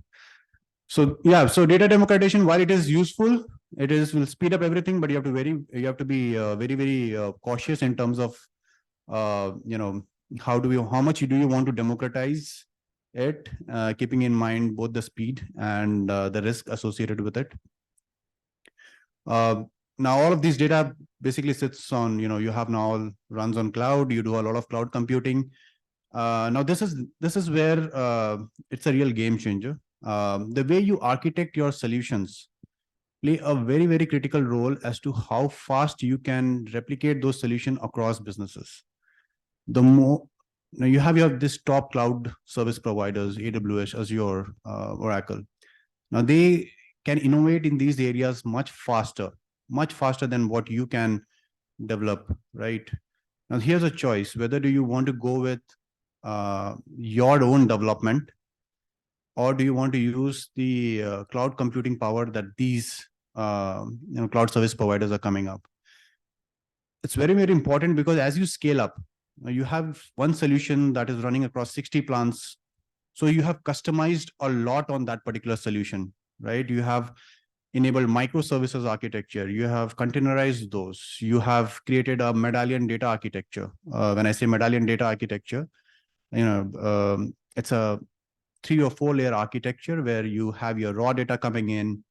Let's say this just comes into your landing data zone. Then you transform or clean that data, right? It goes into your bronze zone. Then you parameterize this, it goes into your silver zone. And then you run your data science, and this goes into your goal zone. This is very critical. The construct is very critical, and I'm just sharing because it's useful when you guys think about how do you manage this data. Because each of these layers can further be used in any of the future use cases that you have not thought about. So it's very, very critical. But what I'm trying to focus here is, as you use various Databricks or Snowflake to build this kind of an architecture, this has to be replicable across various other businesses, right? If I have built a network optimization for Ultratech with a lot of customization done for 60 to run 60 plans on top of it, I need to make sure that if a new business pains come up, then this can be quickly replicated. I don't have to do a grounds up, build up grounds up. Also taking into consideration that I don't want to keep managing this solution by myself, right? I want a lot of these to be managed by these cloud service providers, not writing my own Python scripts for pulling up the data. There are all managed services now available by these cloud service providers. Now, while I'm talking a lot more on technology, the real aspect that I'm trying to highlight is, if you want to scale up any sustainability related solution faster and want the impact to be accelerated, you need to have the underlying data democratizations, cloud computing services enabled to make sure these solutions are deployed faster and the returns are accelerated. So that's the key point over here. Touching upon the use cases, I recently had given in 5-6 months back a small talk in industry forum, ARC. And while I was preparing for it, I really found the 7R principle very, very useful in terms of how do you want to align your analytical solutions. You can Google it. There are 7 R's, basically: redesign, recycle, reuse, and various aspects. Now, redesigning your product is very, very important, let's say. And in ABFRL, our fashion division, we are using Gen AI use cases now to come up with new product design. Even we are also now trying to mix various fabrics, various looks, without being able to really create a prototype product. So, the Gen AI capabilities are accelerating those, also reducing waste. In fact, just one point, ABFRL now is water positive. It is runs on, I think, 70% renewable energy and almost zero landfill. 80 to 90% landfill. So it's one of the most sustainable business that we have. A lot of our analytics initiatives have enabled to that. They have the most mature data lake architecture within the entire organization. We run some of the best Gen AI use cases in terms of fabric design, or coming up with new fabrics that could go into the development of product. So those kind of use cases that we have been working upon. Now it's not so rosy as well, I would say, in terms of implementing analytics solution or a Gen AI solution. And that's where I was focusing a lot more on partnerships. And now we'd all talked about how route optimization, analytics based or AI based route optimization can reduce lead distance, right? Now it can reduce lead distance. It can reduce your emissions and all as well. It looks good on paper, actually. When you actually want your plants to adopt, it is not that easy. These contracts, are basically, when you're doing route optimization, you're also telling the business, renegotiate your contract with your transporters, right? You should not be paying this much. They should follow this route. They should pay this much and all those things. So there is a contract negotiation that will happen with them based on the analytical solution that you have designed. You go and take that to the plant logistics head would tell you, this MLA is running this transport business. What do you tell them? What do you tell them? You will not take, he tells me very straightforward. He calls me after 6 p.m. in the night. I can't go and meet him. You can guess the reasons. So how do you then, you still have to work, right? You still have to make sure your solutions are implemented. And that's where partnerships come into picture. And just to give you a bit of, again, a context, this transporter network system is very, very deep. It runs through a 3-4 level of broker systems. Now, it's not just about you got the data, you bring out insight and you deliver the solution. You have to find a way to bring these partners into your platforms, digital platforms, so that these and create a marketplace there where these things can be enabled. So now you have to partner with some startups who have good on-ground connect. You bring that startup in, through them, you bring those partners in, and then you create a marketplace, which is again a data science-based solutions. But then you are thinking in a very different approach. Earlier it was I will say, grounds up approach. Now you are having a different kind of an approach to solving the same problem. So yeah, we have a lot of use cases. I mean, I can go on and on, but don't really want to, but there are a lot of opportunities in using AI, Gen AI. It is still an evolving space, specifically in the Gen AI as to how much it can contribute. We are looking at multiple aspects, even the thought process. So for example, the government comes up its railway budget, right? And we have the entire network distribution of, let's say, Ultratech. How can we bring Gen AI capabilities to understand this budgets, government spendings, map it onto a business landscape, logistics landscape, and then suggest new use cases to businesses. So we're working on those kind of initiatives as well, very high impact initiatives, very transformative initiatives, but it's again still in a very, very nascent phase. So yeah, I think. Yeah, before we throw the house open for questions from our batch, last question I'll be asking is from Chetan. Digital platform and especially social media announcement board for the global citizen. How can field of logistics and supply chain utilize these platforms to communicate their commitment towards goal of sustenance to the target population? Yeah, and I think social media has become the very much part of day-to-day life. While I still get, get those glares from my better half while keep checking my mobile every now and then. It's been becoming a habit, right? Social media can now change the entire political landscape of a country, right? We have multiple examples during past 6-7 years, right? But the same thing can be also harnessed towards betterment, correct? Since this generation, or forget this generation, now has been a very rising awareness about sustainability, protecting the planet, bring on more greener initiatives. And one of the point Ashish made about the younger generation is more sensitive towards using the product which are environmental friendly, right? So how the social media becomes now very important pivotal role in a couple of ways, right? One is an organization can use social media platform to champion the cause of sustainability. It can talk about how they are integrating sustainability, recycling, reusing into their products to build trust with their consumers, correct? Across multiple social media platforms. They can also talk about real-time updates about how their suppliers or how their third parties or the ecosystem is also sustainable using the green technology, correct? To talk about it. The most important point on social media, knowing the use of it, right? I think about educating the larger population about this, correct? While the organization can focus on sustainable product, but how you educate a larger population to, enhance, adhere that or use that into your day-to-day life, correct? By mean of use, short, very pointed videos to educate about what all can be done in day-to-day life, correct?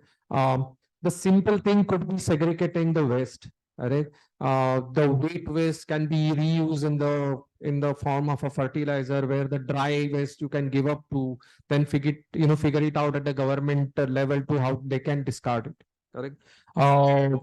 We can do those campaigns about how a particular habit can impact the broader environment, which we only think about ourselves, right? What a simple small waste, plastic waste can harm my my flat or my house, right? But it also has a larger, if each house creates that plastic waste, it can impact this globe also, correct? So education is becoming very important, how an organization can educate the one. The third thing is about collaboration. Organization can use crowdsourcing the ideas, asking their followers to come up with the idea that how some sustainability can be built or what are the different ideas, right? I did speak about Adidas campaign, right? Run for Ocean. It's nothing but creating that awareness among the larger population about ocean, the plastic which is affecting our oceans, and how we can be little responsible about discarding a plastic bottle and something. Here is a live example of not using plastic bottle. Maybe 6-7 years back, we would have got plastic bottles here, right? But I have seen across all organic, I work right now, I work for GP worldwide, but I just started 3 weeks old, but I work for Accenture extensively, right? For last few years, we have been using glass bottles even while the clients visit and all that, and no more the plastic bottles, right? So I think that awareness or that collaboration is becoming very, very important. Last but not the least, right? Using social influencers to drive that message, correct? Social influencers are becoming a rage in the recent time. Social influencers can earn lakhs of rupees, okay, just by influencing the large. So how organization is tying up with those social influencers to spread the awareness across its own products, how they are sustainable, how they are environmental friendly, bringing in more clientele to them, but also silently put in mind of the larger stuff, saying that how they can also contribute to global environmental challenges, right? It's not about only organizations are doing, but it is our user also has to follow that practice. While after usage, right? How you can discard, right? One of the thing I follow, right, about the digital disposal, right? We have a habit of throwing old handsets, either get it exchanged or throw it, but the exchange policy is one of the area where the organization take the handsets back and see how they can discard it, very, very responsibility. Or I sometimes give it to the Chroma, right, where they take the digital waste and they manage themselves, right, rather than just throwing in a dustbin or something, right? So that awareness comes from the social media that if you use, I know social media can be used either way, but if it is responsibly used across, correct, it can absolutely influence this population and all that to follow through what we talk about the environmental friendly stuff. Yeah, thank you. Thank you, Chetan. Now we are in the last leg, so we do have time for, I think, maybe one more question. May I, if anyone is having any question, can introduce and ask. First of all, I would like to thank you for sharing your time with us. My name is Vidit.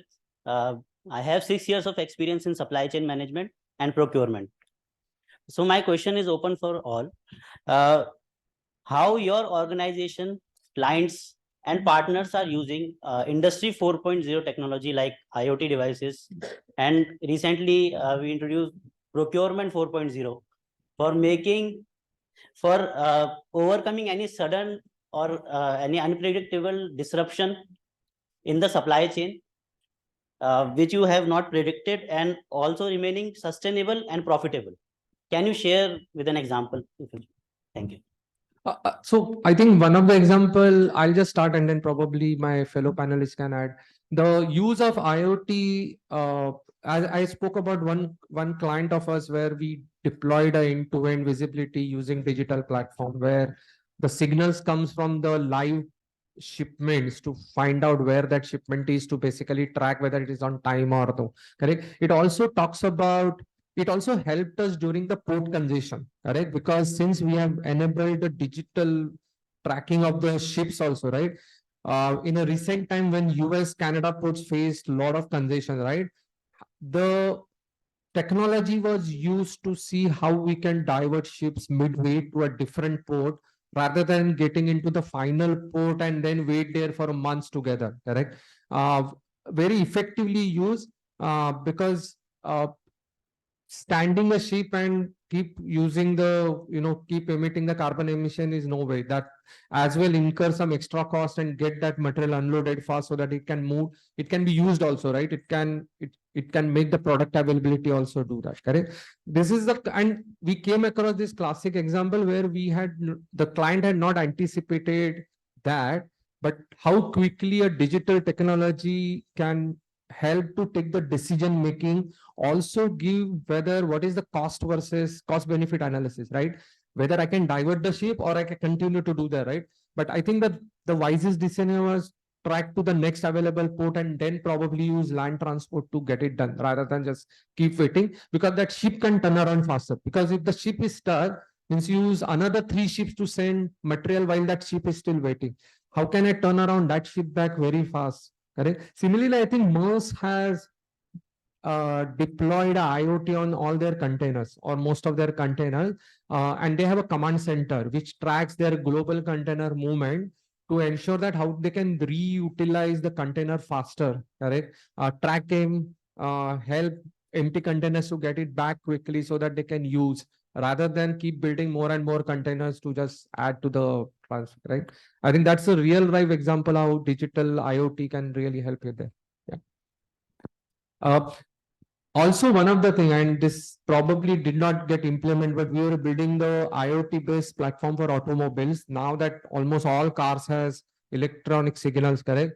The signals can be harnessed to see how the other health of the motor, correct, automobile, and probably guide saying that, okay, something is not right. Probably you have to take it to the service center.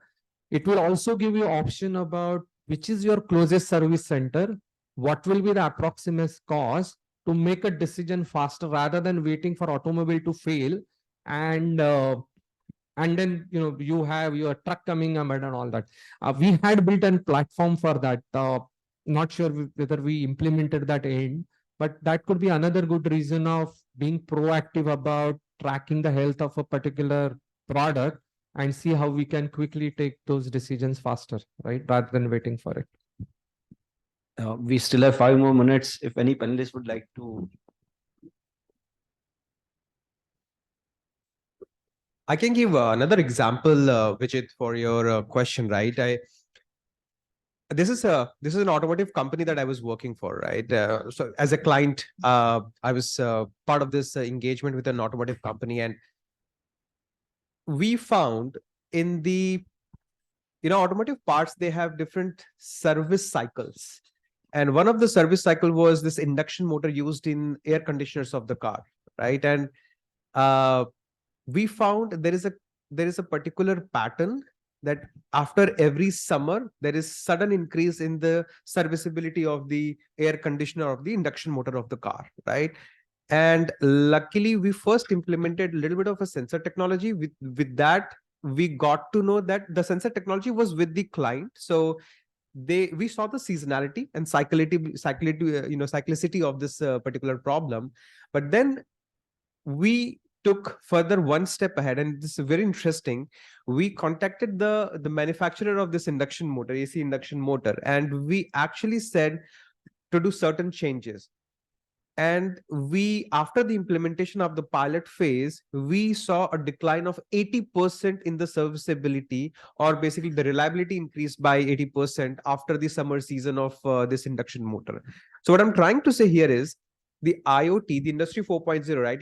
What is Industry 4.0? It's a maturity stage. So, and not all the organizations will be at the same level of maturity, for sure. This Industry 4.0, industrial IoT, IoT devices, connected devices, these not only help you get your usual use cases done right, which is like service, repair, maintenance, and many other use cases. We took it back to the new product introduction kind of a phase. And we patented this technology through that client of ours. So that's the implication this IoT could actually implement in your overall supply chain, that you can take it back to all the way to the new product introduction and your research and development, right? And companies saw the huge profit because now the less parts being replaced, and they were actually selling it to the other competitors as well, right? Because it's the induction motor supplier, so they are also selling it to, let's say, Maruti, Toyota, Tata, and whatnot, right? So, and they were very happy with this implementation, right? Because they were getting the complaints from all their customers, like what happens that it's the over usage in the summer season or what, right?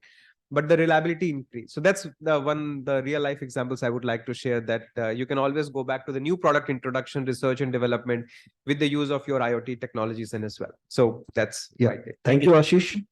So I'll bring into this discussion. Logisticians have to deliver at time. So I was given 11 o'clock. So 11 o'clock it is. By quoting Alexander the Great, who knew the importance of logistics 2,300 years ago, he said, "My logisticians are humorless lot. They know if my campaign fails, they are the first ones I will slay. So I don't want to get slayed." And this is my quote: "Time and tide should never wait for tea break."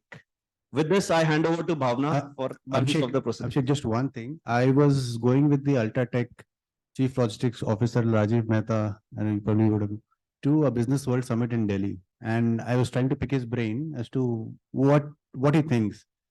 He told me one line: logistics or supply chain is like an Indian bride. When we go to all the forums, you have to know English, you have to be well presentable and all. But when you are inside the house, it's mostly like you have to do all the dirty work. You're not being allocated budgets for. So, just wanted to throw in the context that probably this perspective also has to change in here, for the logistics to truly evolve within an organization. Okay, before he hands over back, okay, thank you so much, all of you, for patiently being here listening to us. I wish you all very best in your future, wherever you go. Be very open, transparent, ethical, challenge the status quo. Don't hesitate asking question, even if that means basic question. That's okay, correct? Even today, after 30 years, I still ask basic questions to understand a particular system or the process, to question it, correct? Don't hesitate. Go beyond the comfort level and go by intuition, okay? Don't have to hesitate or curb you. Okay, thank you so much and wishing you all of very best. Okay, thanks. Now I hand over to Mehak and Bhavna.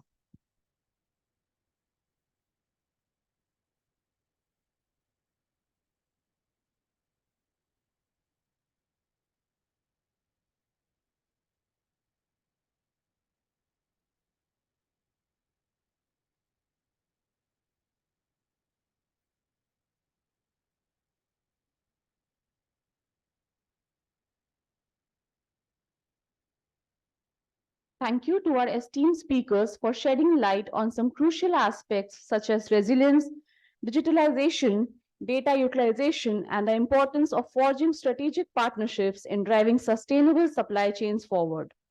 Your contributions have been invaluable in shaping our understanding and paving the way for a greener, more resilient future. And for that wholesome participation, we would now like to felicitate you with a small token of our gratitude. I'd request Shonu sir to present our guests with the mementos as we call upon them. Mr. Chetan Sabnis, India Head, GEP Worldwide.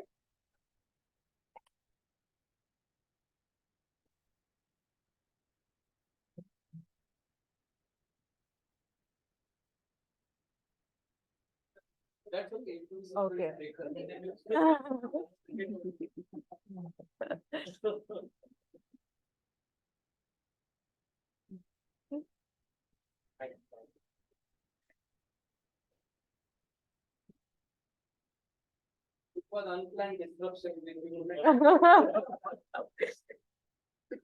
Mr. Samarnath Jha, MD and CEO, ASEC Supply Chain.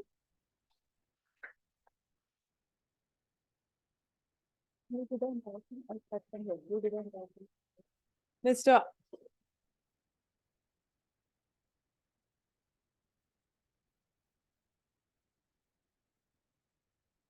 Ashish Pathak, Global Product Director, Supply Chain Practice, Boston Consulting Group.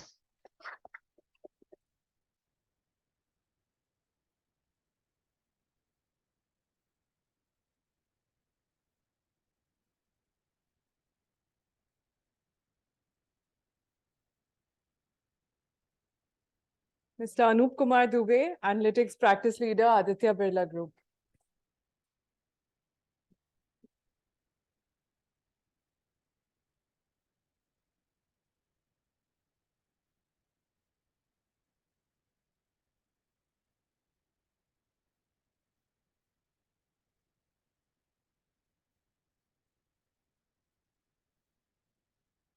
We would now request Shonu sir to felicitate Mrs. Shrishti Pathak, who is a user experience designer working at Talentica Software.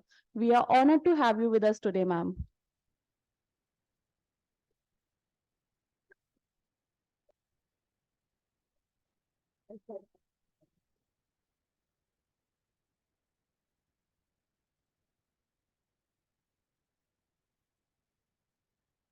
A louder round of applause, guys.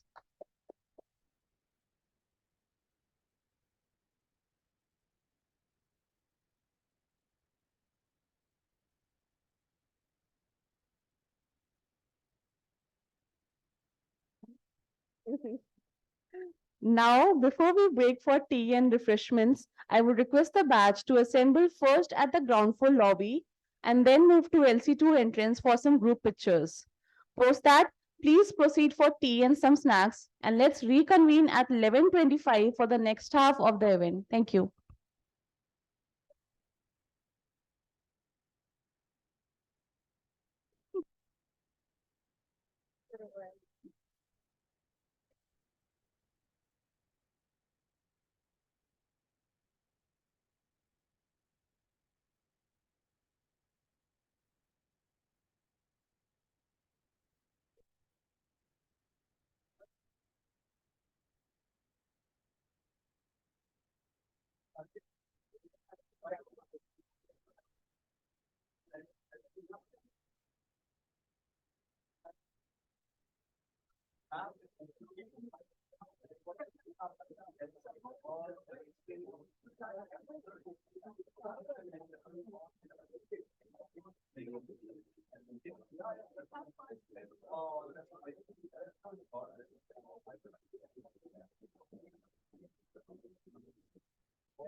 Requesting everyone to take their seats, please.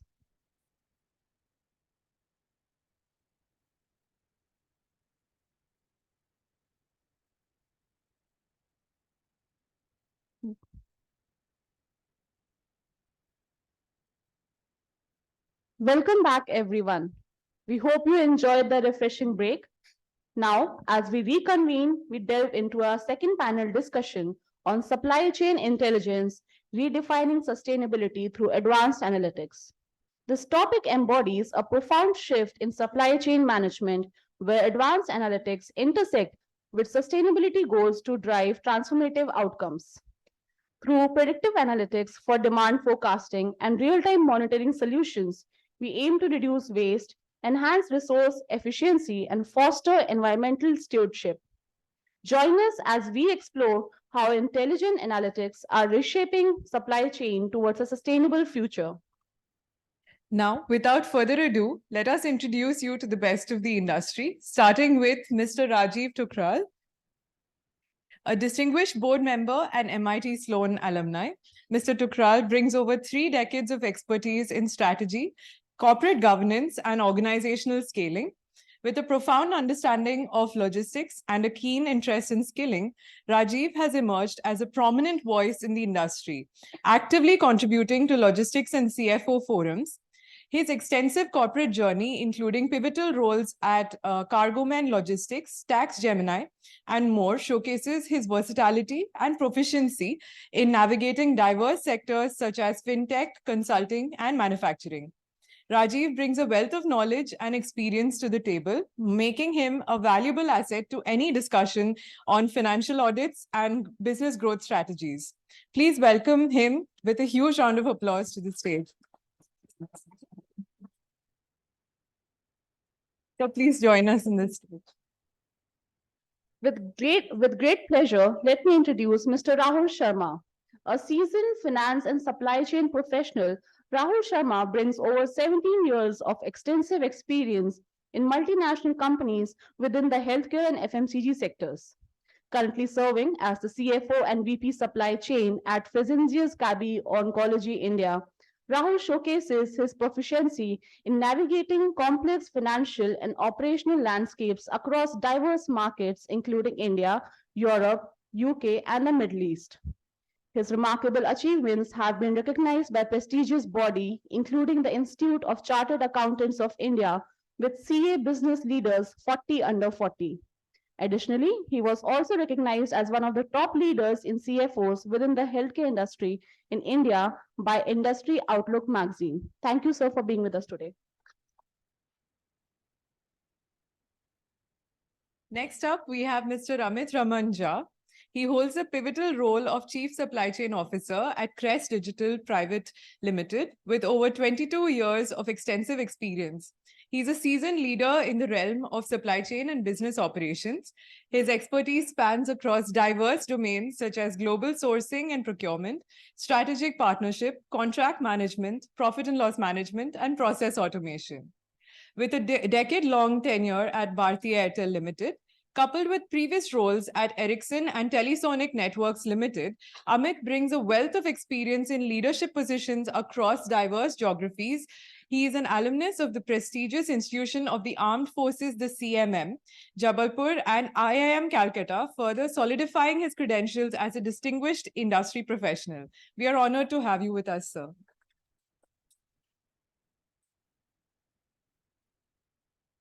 Up next, we have Mr. Rudra Shankar Roy. Mr. Rudra brings over 26 years of extensive experience with a diverse background spanning IBM consulting and core manufacturing industries. Currently serving as General Manager, Global SME, and thought leader with asset and manufacturing optimization in IBM Consulting, he leads the supply chain, process transformation, and industrial products consulting practice worldwide. Recognized as a certified strategic supply chain engineer and IBM academic ambassador, Mr. Rudra is renowned for his contributions to strategy consulting, business process transformation, and operations management. His global leadership has driven over 300 high-profile engagements, resulting in significant annualized benefits exceeding $500 million for clients across various sectors. Additionally, he has received numerous accolades, including the Eminence and Excellence Award from IBM and the Outstanding Contribution to the Development of Education in India Award from IIHM. With a rich educational background in engineering and management from institutions like IIEST and Harvard, Mr. Rudra continues to impart his knowledge as an honorary adjunct faculty and guest speaker at esteemed institutions worldwide. Welcome to XLRI, sir. We are honored to have you. Moving on to Mr. Srinivas Kumar. Mr. Kumar possesses over 2 decades of experience driving technology solutions in supply chain management and spend management across various industries. With a background in marketing management and MCA degree, he has held pivotal roles at renowned companies like Oracle, Infor Incorporated, and SAP, where he spearheaded implementation of enterprise applications for global clients. As the director and CEO of Template Technologies, Kumar leads strategic initiatives fostering innovation and establishing the organization as a trusted partner for cutting-edge technology solutions in supply chain management. Thank you for joining us today, sir. Now passing the baton to Priyanka Kumari, our colleague and moderator for this discussion. Over to you, Priyanka.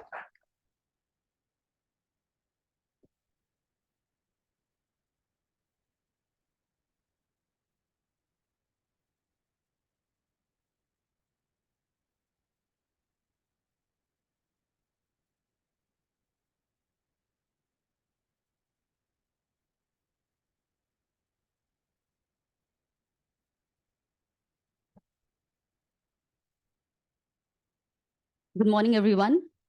Esteemed panelists, distinguished faculty, and my dear colleagues, I welcome you all to today's conclave, Clockspeed 4.0, on the theme Reimagining Supply Chain 2.0, Fusion of Technology and Sustainability. And the topic for our panel discussion is Supply Chain Intelligence, Redefining Sustainability through Advanced Analytics.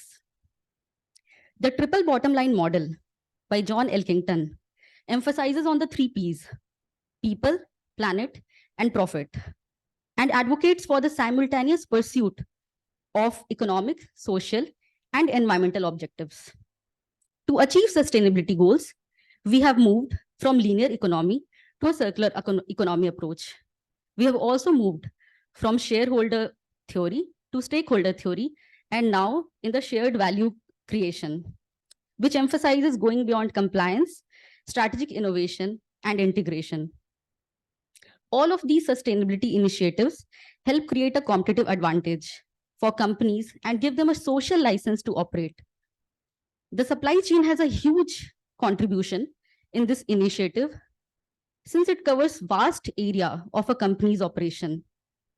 With the help of advanced analytics, we are able to reduce waste by accurate demand forecasting. We are also able to reduce our carbon footprint by optimizing the routes for transport.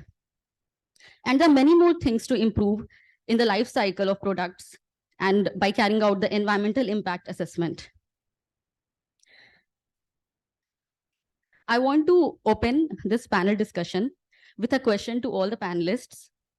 Given the increasing emphasis on environmental responsibility, how are you integrating real-time analytics and sustainability metrics in your supply chain operations to enhance shareholder value?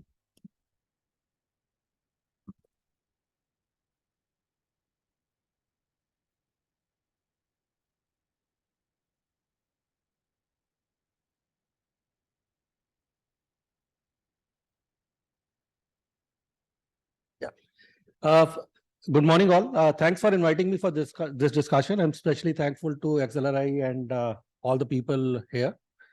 And if we talk about sustainability, everybody thinks about sustainability as something this is somebody else has to do. Whatever fruits we are enjoying today is because of some trees somebody would have planted someday. And sustainability is something which is moving beyond your in terms of how to put it, like the previous panel also talked about. This is something last 10 years, every corporate leader you will find talking about it. You will also find that in terms of all the boardroom discussion, this discussion is catching up, and there are ESG norms which are coming up. All the organizations are catching up on this. Top 1000 organization, it is something more like mandated. You have to this BSR reporting and other things which are mandatory for them. But looking at supply chain in terms of the analytics which are there, I think these analytics are the backbone in terms of those reportings can be met. And all of us sitting in this room have the collective responsibility to have a sustainable future for the generations to come. We have to leave that legacy in terms of what we can leave for our future generation. And this is something every organization should make as a priority, and as quickly as they want to put it, because you can continue waiting, like even the way the GST was implemented in India, it continued to increase. Now today they're talking about 1000 companies. It will continue to increase impact on ESG, environment, sustainability and governance. So you'll have to really think through in terms of how to implement those things, how your backend analytics start giving you that data, and how you make those robust and real for your organization.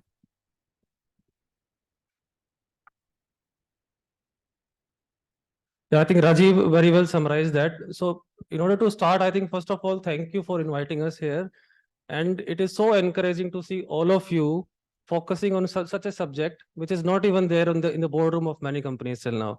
So I think you guys are the future of the country, of the industry. And if you guys are focusing this as your main subject, so I think it's very encouraging for the industry and for the future of the country and the world. I see this topic from two perspectives. One is obviously the ESG compliances. Obviously, Europe has CSRD, India SEBI is moving very fast. 1000 companies. There are many companies who have opted it voluntary to report ESG compliances. But I think the second aspect is obviously our responsibility environmentally and socially. That's very important. And India is catching up very fast. And I think our Honorable Prime Minister has committed carbon neutrality by 2070, whereas Europe has a target of 2050. And our company, Fresenius, which is a German company, we have a target of carbon neutrality by 2040. So I think India committing 2070 is being very honest, be very practical, because the world has advanced to this direction, but India is catching up very fast.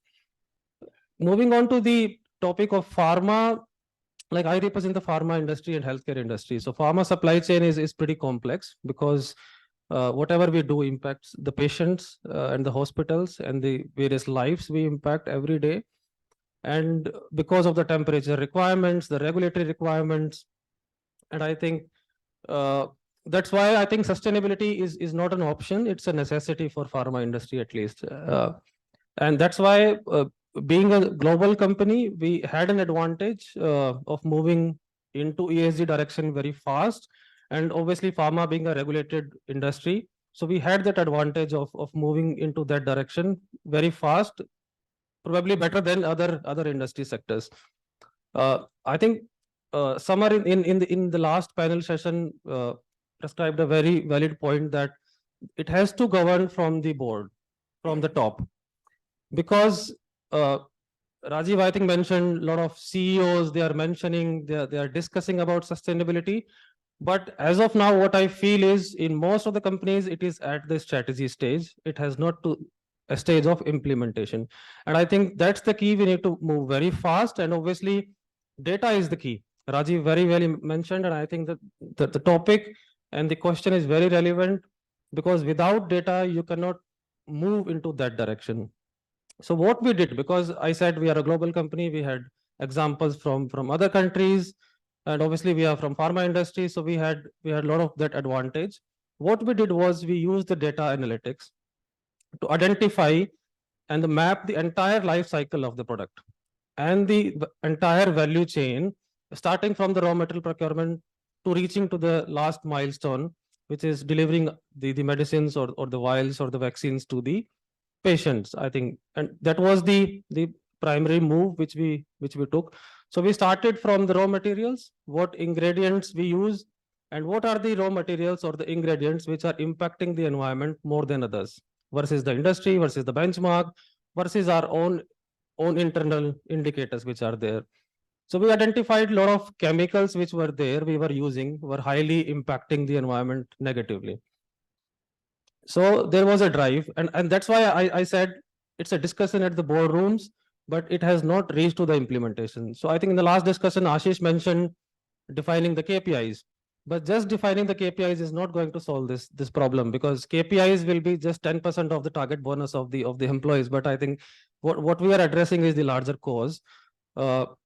So then we implemented the green chemistry, because we cannot sustain with a lot of chemicals, because ultimately bringing those chemicals and using those chemicals and patients are consuming those chemicals end of the day, obviously impacting the life and the environment as well. So we started green chemistry. Second most important ingredient, which is plastic and all the packing materials. What are the best ways to implement the environmental friendly plastic, the packaging material? So what we did was, we are one of the fast mover. We are one of the first company in Europe to implement FSC compliant packaging. Second was what we realized, because most of the medicines or the vaccines are temperature controlled product, and it requires a lot of cold storage, right? And cold storage is one of the highly energy consuming supply chain mode, which consumes a lot of, which has a lot of impact on the environment. So what we did was bringing the circular economy. So we innovated, or the industry innovated, the temperature control boxes, which goes to the last mile and which comes back to us. So this way we are like reusing the same temperature control boxes time and again, which are validated again and again.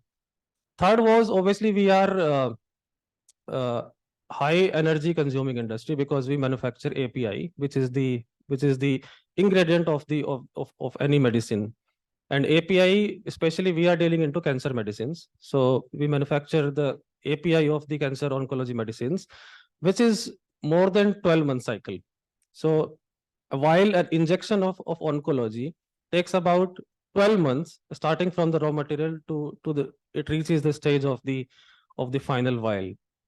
So we realized, and that's why it's a highly energy consuming industry, which we realized. And we realized, obviously, we are not using the best efficient ways of utilities. First, we use biogas, because we have a lot of ingredient coming from the plant, which used to be a waste. So then to reduce the waste, and obviously to utilize that in the energy consumption, we implemented the biogas plant within all the facilities, and which really added a lot of value. Second, in terms of the energy, what we did was, because see, I'm a finance guy as well. So people talk about implementing the solar energy, but that's a highly capital intensive project, and every company cannot afford to invest when every company is facing the challenge of profitability and the investments. So now there are a lot of partners so we realized a lot of partners and new age companies, they are ready to invest solar panels in your factories. So what we did was, tying up with those partners, we implemented all the solar panels on all our manufacturing facilities. We did not incur a single rupee on implementing the solar panels. We just had a commitment of 10 to 15 years of buying that electricity from them. And obviously that electricity is much more cheaper than what you buy from the state grids. And obviously you impact positively to the environment to reduce the carbon emission. Fourth, I think, which is our subject of the day, is the logistic, obviously, because we manufacture cancer medicines here and we export to more than 60 countries. So we realized most of our shipments were going through air, because as I said, we have a cycle of 12 months. So you manufacture for 12 months, and then the market is very complex. So if you have to supply to more than 60 countries, the demand forecasting. So first we did was, we improved and optimized our data analytics to ensure we have a optimized demand forecasting platform and inventory levels. Because, and I think fundamental what we achieved through this was, we reduced our inventory levels by 20%. And which removed the problem of overstocking, because it's a expiry product, and whatever expires obviously negatively impact the environment. And then obviously then there was a debate that why we are sending everything to air, because exporting to more than 60 countries through air, obviously it's the easiest way, because you can say it's a 12-month cycle, then it has to reach to the patient as soon as possible, because drugs are always in shortages. But obviously that has a negative impact on the environment, because you cannot sustain with the air shipment mode of travel. So then we started the drive of sea shipment. Then we measured that KPI that we should at least send 90% of our shipments through sea rather than air. And obviously then there were a lot of challenges, because air takes about 24 to 48 hours, right, from India to Europe. But sea shipment takes about 45 to 60 days. And you have a lot more any challenges like Red Sea, Russia, Ukraine war, those challenges keep on coming. But I think the commitment which was there from the boardrooms, that we have to implement this. And today we have reached to a level of 98% we send through sea. And that's a huge change. So this is the way we analyzed our entire life cycle and the entire value chain of our processes. And where are the opportunities? And that was driving not from India management, but from the global management as well. And that's why I think we were able to implement that. And the one important point I think we all miss is because 70% of our spend, we don't control. It comes through our suppliers or our partners. So I think we have to come to a stage when we have to compare the cost versus the sustainability. Because still a lot of companies, Indian companies or the multinational companies, they are still focusing on the cost. And procurement, there is a very famous concept of L1. I think that has to go away. Because if you don't want to go to L1, that you have to justify, and that will attract a lot more audit questions, tenders, etc., etc., etc., etc. I think that mindset has to change, and that what we have done. So we have mapped all our quality systems to give T1, which is technically one, for the suppliers who are following these sustainability practices more than others. And there are many instances we have given preferences to T1 over the L1, and I think that's the change of the mindset we have to bring. So these are the things I think we have done. So over to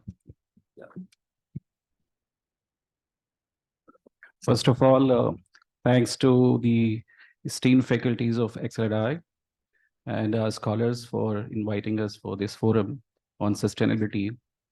And this has now become the buzzword and the global priority in terms of the supply chain practices across the globe. While we talk about technology, data, and sustainability, I think we should be very clear about one thing, that today data is an intangible asset. It's a gold mine, right? It depends how do you reap that data in your benefit. Technology is interrelated with data. So if you adopt a technology or deploy a technology, you have to take certain decisions. It's a strategic priority that has to be set by the organization in terms of the need for the technology. What kind of technology do you want to adopt? And how do you want to measure that technology in terms of pre and post impact? So you adopted a technology, then you want to assess and analyze its impact.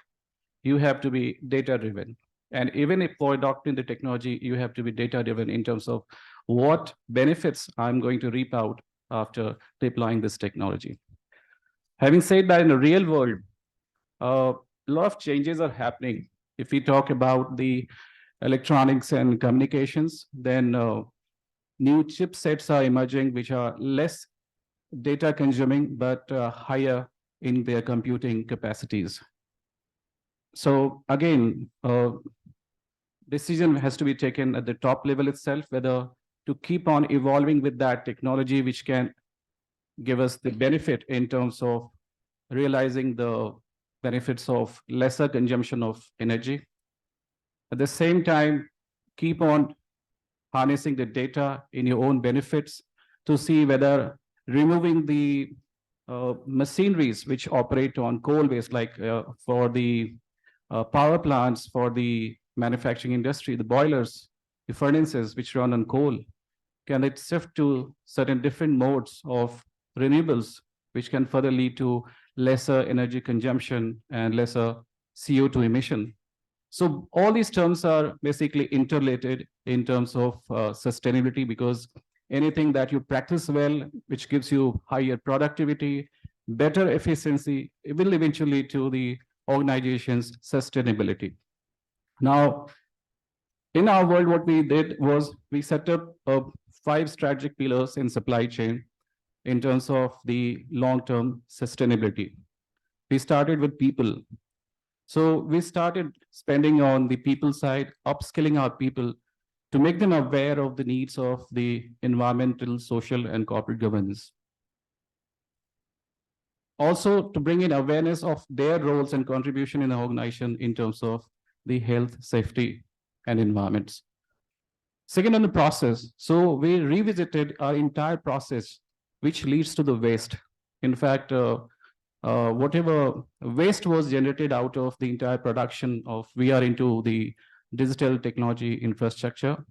And there are a lot of products, which returns from the site at the same time, there are various products which gets obsolete over a period of time. So can we reutilize those products, reuse it, right? So there are different types of pole sites which we deploy, and different types of products. So can we have a alternate of those products or not? So we worked upon those processes. Then on technology, so we decide on a 5-year plan in terms of the technology roadmap. We decide which technology to adopt and in what time frame. So whether it be the route planning, whether it is the partner management system, which eventually impacts your overall morale of your partner if you make their payment on time, make their invoices traceable and visible. Then we also worked upon the inventory management softwares, like different organizations may have different kind of applications that they use to work upon the material requirement planning. In our case, it was primarily dependent on imports from China. And it had a lot of impact on sustainability, because if the Russia-Ukraine war or US-China tension becomes a hurdle in our imports, then it will impact my rollouts and deployment. So what to do in that scenario? So it was highly disruptive for us. So we started taking decision on the partner ecosystem built up on, and more focus on the Make in India products. That helped us a lot. Then on the technology side, we kept on implementing the technology which suits us on a current term basis, current need basis, as well as our future requirements. And accordingly, we built those softwares which, like landlord management systems, then the partner management systems, then iTrack, which tracks the material, and CATS, capital asset tracking systems. And there are other applications also which we used, in our material planning. So usually it depends on the organization's risk appetite to have the material planning requirement for M+1, M+2, M+3. We started adopting M+3 to ensure sustainability in terms of the material availability and no stockouts. So those are data analytics we worked upon.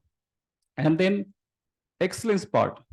One thing very important that in a specific to the site rollout scenario, you'll have to see how much effective is your transportation model. How many times you are delivering products at a site, and can you club those shipments, 2, 3, 4 location and destination shipments into one full truckload or part truckload? Are your contracts built like that so that you could reap the benefits of your contracting? So we worked upon those pillars, and that worked to our benefit. And I think as a strategy, if you look into the sustainability, in fact, the more and more we are techno-savvy, data-driven, it will eventually lead to sustainability itself. Yeah, first of all, good afternoon to everyone. And it was a great topic that we have been a part of the panel today, right? So reimagining supply chain. We used to imagine supply chain at one point of time. If I go back, I started my career from this city in Tata Steel. So I do remember those days when there's a tagline that there is a little bit of steel in everyone's life, right? That was SAIL, right? And what I see today, there's a little bit of digital supply chain in everyone's life. So that's how we were evolving. And those days we used to manage in the log sheet, we used to write the operational data, the functional KPIs in a log sheet, which now transform into the digital path, right? And what I see today, everybody talks about, previous panel talks about a lot of digitization of supply chain. I put it in a different lens of supply chain, right? I go by what is the process requirements are, first of all, right? If we don't know what the process stands today and what is process is expecting out of me, I cannot digitize. Digitization is an enabler for me. If I look into the supply chain that way, we have seen supply chain as a service, right? What we call as a SaaS, supply chain as a service. What I'm talking about, Dash. So digital supply chain as a service. Okay. So when I say digital supply chain as a service, there are a few components that what we need to be intelligent enough to understand the workflow of the supply chain in an intelligent manner. So when we talk about the intelligent supply chain workflow, that's where we have to understand. We have a lot of technology enablers which is easily available in the market. But how I'm going to adapt those enablers? Whether there is a need for me to adopt those enablers or not, how I'm going to assess that?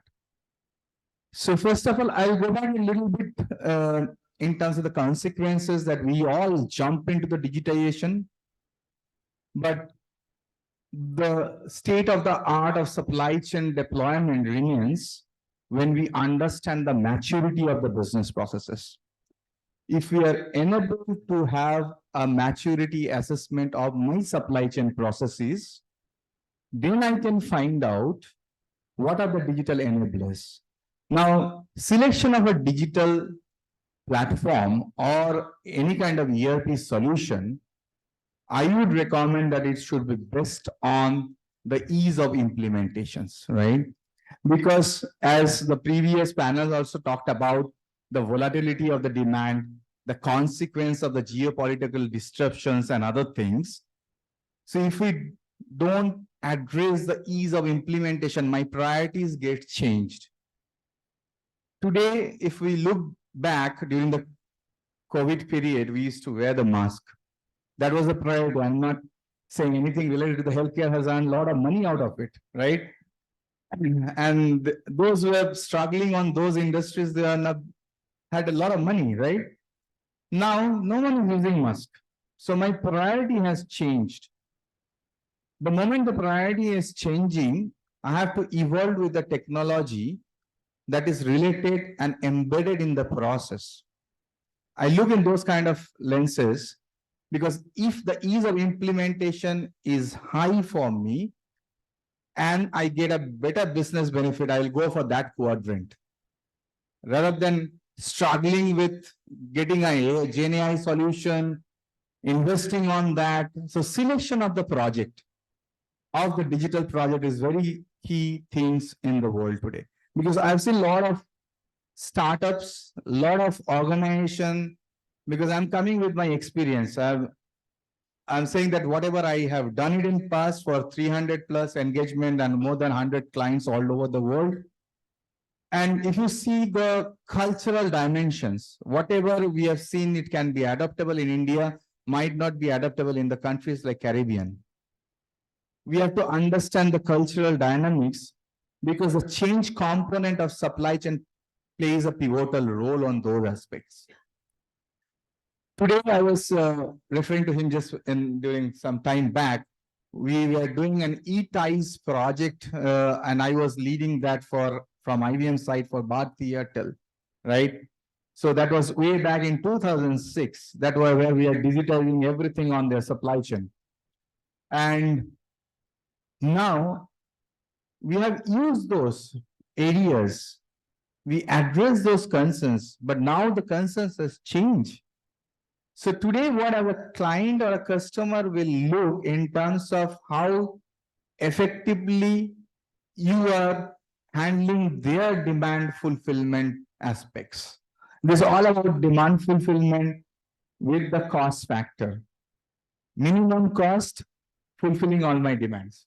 So that's what is the key today in terms of when we look for any of these aspects. And again, I am re-emphasizing on the part of intelligent supply chain as a workflow, because that's where we come with the smartest way of working thing, right? So we talked about sustainability. We have learned the sustainability not today. We have learned sustainability since way back. And if I recollect, we used to have I studied in terms of sustainability for existence, right? And sustainability for supply chain are pretty common. Because what we have done in the conventional manner, and now today when we are going with any kind of digitization in terms of producing any kind of dashboard, which is also enabling the CXOs in terms of the faster decision making. Because we used to do a lot of analytics at that point of time, but that was not digitized, right? Now on the go, I can take a decision whether I have to procure something or I don't have to. Now, given the current scenario, how the price of the gold has shoot up, right? If you see a lot of companies, I'll say the gold miners or the retails, they were struggling, right? Because of the gold prices shoot up. If they have done a correct focusing of their hedging, because that's the play. And with that hedging aspects, if you have considered all those functional parameters or the attributes, which will lead into your process where we'll have a direct impact into a benefit. That's where your cost lies. That's where your business grows. Because I keep challenging to the CXOs, right? And I've been interacting with, I am not going to the numbers, but it is all the top CXOs I've been interacting with. Everyone says, well, I have to do a digital supply chain because that's a game today. I said, how matured your business processes are today? If you are a level of supply chain maturity at a level of 1 to 5, if the process is today at 1.5, can we do a digital transformation of supply chain in your business? No. It is a step up manner, right? So you have to leap in at a certain point of time, keeping in mind the cost aspect of it. So that's what I say, reimagine supply chain in the way that digital supply chain as a service. Thank you.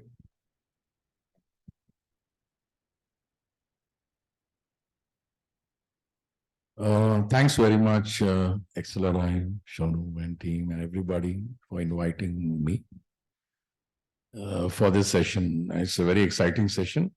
I've been doing this for about 25 years, supply chain primarily. I bring in a totally different perspective from my dear friends here, because I'm on the side where we do sell technology solutions in supply chain. So essentially what we do as an organization or as myself is build solutions which will help companies to optimize supply chain. So to excuse my different kind of view, sustainability as a word has been there for a quite long time, but it's a donkey which we are beating black and blue. One main reason is that the entire concept of sustainability can only be addressed if we will treat the cause, not the symptom. So if a supply chain is not sustainable, then it's the symptom, it's not the cause. So there are different areas where cause is impacting that symptom. Now, one of the few things which I would like to contribute here is look at the fundamentals of supply chain and logistics. If we talk about logistics, I'm sure you guys have heard about ROLA. ROLA is return on logistics and assets and so on and so forth. Now, internally, when we were discussing with the customer, we said, ideally, you should be having S-ROLA. So, sustainable ROLA.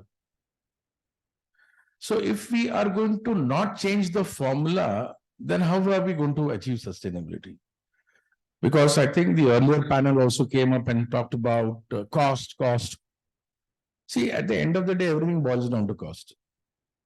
Like Father George also mentioned about cost. So what is cost here? So at the end of the line, the entire industry is fighting for one or two key performance indicators. One is the top line, and the most important is the bottom line. Now, if you are pursuing supply chain, you would be constantly bombarded to increase the bottom line.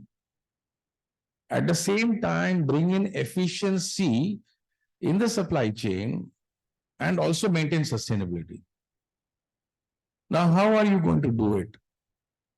So there are answers, or there are some way to it. Few things we need to understand, or that's my perspective again. Sustainability is dynamic. Again, it is keep on going to change. The goalpost is keeping changing. So goalposts will not be remain the same. US debt, it's in shambles. The growth rates is down. Europe is dying. Germany is minus in GDP. China is facing challenges. All these manufacturing industries are all moving towards Asia. China is a bit of no-no, so they're going to Vietnam, they're coming to India. Again, we're talking about supply chain, de-dollarization and so on and so forth. So are we ready when those kind of infrastructure needs to get built here? And then the concept of sustainability will also change considerably when we have huge transfers of such technology here. Few months back or a year back, automotive company had to shut down their production simply because they could not get some chipsets. I don't know how many of you are aware. They reduced their manufacturing, or they reduced the number of units they were building. So what I'm trying to say is, for those people who want to pursue supply chain, there are some experts who mentioned that 35% of the companies who are about 7 to 15 years old will either get sold, acquired, or closed in this coming decade if they don't optimize the supply chain. And sustainability would go hand in hand. So like I mentioned about S-ROLA, even in supply chain optimization, while we are building technology, we are trying to bring in, as Mr. Roy said, about process, people and technology together. So it's more of sustainability is more of a next practices rather than the best practices. There's something which we're talking about anticipating issues, anticipating the problems which our industry would face. Finally, sustainability is a macro level subject, but it has to be approached with few smaller steps. Maybe it starts with environment, then we start talk about social and governance. I think our industry is slowly getting matured or understanding the importance of this.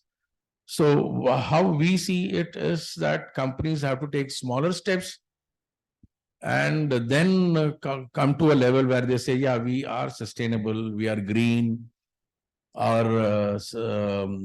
KPIs and KRAs are basically matching our supply chain, and hence we are sustainable. A simple point is how many companies are utilizing something called reverse logistics. Reverse logistics is one of the most powerful sustainable medium. I mean, how you make it sustainable. So just to add and not take too much of time, Priyanka, so I thought I'll just add my 2 cents to this. We can address these as questions going forward. Thank you. Again on data. So how powerful is data in terms of the rise and fall of a company? I can tell you one example. 2004, I signed an LOI. Little did I know that the company which I'm signing an LOI with which will eventually turn out to be a company funded by Alibaba. So I signed an LOI with 197. 197 communication was into, the hello tunes, caller back tunes of those times in Airtel. You dial a number, you get a caller tunes and all. And it was all done by 197. So that was the power of data that 197 team used, to sell its stake to Alibaba. And what Alibaba needed it? Alibaba needed the mobile database to which they could market or sell their products and reach to the customers. And the whole interest of Alibaba lied into the database of all the customers.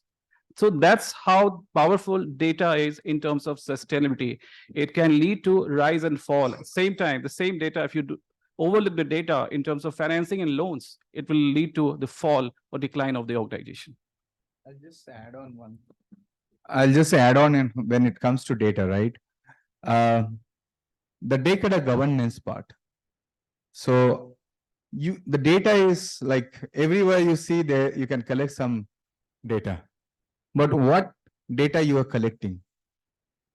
How your source of the data is been triggering you to collect that points. You can have n number of data today, right? And everything is available in the public domain. But what data that you need to collect, how that can be governed in terms of I'm not going into the nitty-gritty of master data governance or architecture or a system context diagram with respect to supply chain. But yes, that where if you don't have a proper data governance structure today, then it is very difficult to reflect the data into any kind of engagement portal. That's where the supply chain lies today. Whether it is a customer engagement portal or even for an internal reporting portals, the data governance has a very pivotal role. That's what I need to add. Wow, we got a lot of inputs. I think we touched upon so many things in the first round of the question itself, emphasizing on supply chain, data, analytics, leadership, as well as governance. I think that happens when you have industry leaders who have worked across all the industries and have such huge experience. So I think I got answers to some of the questions even without asking. So coming to the role of leadership, I think we touched upon it, but any specific strategies that is being adopted to strengthen the role in terms of employing these analytical capabilities in organizations? So I'll take this question and then I can pass on to my co-panelists, right? So what we see in terms of when we are developing our target operating models, right? So you look into any kind of the processes, whether it is an as-is processes, how the current state lies today. The moment you go from the as-is to to-be, that's where your target operating model lies, right? And in terms of the leadership plays over there, because we are, I'm not sharing some of the things that what we do in IBM, but yes, because of the confidential contract, that's what we have.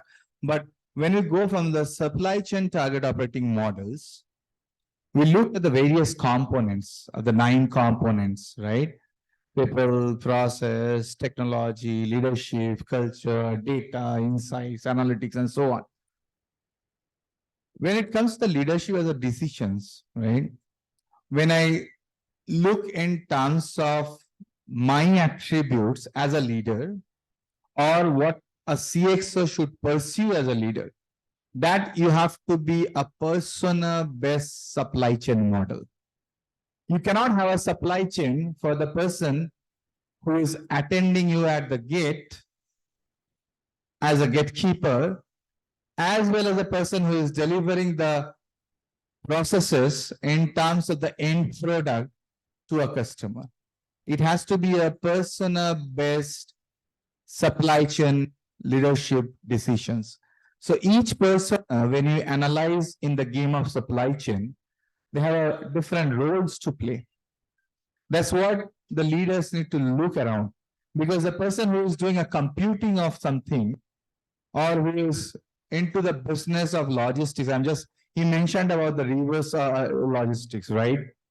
The returns and the reverse logistics, that's a cost. How you do your route planning, how you bring your supply chain visibility in terms of the products or the portfolios that you are handling today.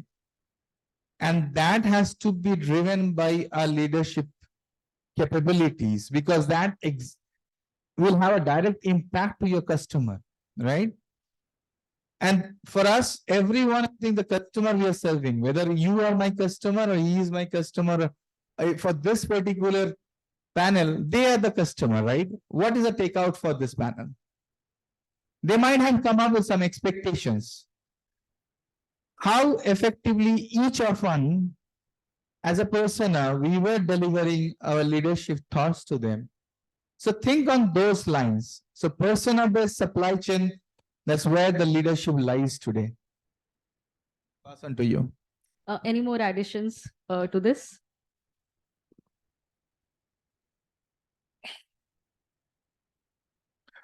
Well, the question was more towards leadership and supply chain. So this had come in a different form in the earlier panel also. The importance of supply chain in an organization, like the CFO's role is no more an accounting role. He's a CEO now. The same way, supply chain is one of the most critical component of any company. So it covers, so if we understand supply chain, it starts at demand planning. The right at the step where what customer needs or customer wants, and the fulfillment of any product or services where it ends. This is the entire cycle of supply chain. Now, the leaders were more of addressing the small blocks of either fulfillment or either distribution or logistics. However, things have changed considerably. And if you notice, a lot of companies are looking at leaders who have gone through the supply chain grind to become the CEOs of organizations. Earlier, this was never thought of, where supply chain people are the CEOs or who run the company, simply because these individuals have understood the entire cycle of a survival of an organization, right from understanding demand, sales operation planning, execution, and then eventually fulfillment. So things are changing drastically, and it will continue to mutate constantly, this particular approach towards how supply chain is addressed. And this is the in thing going forward.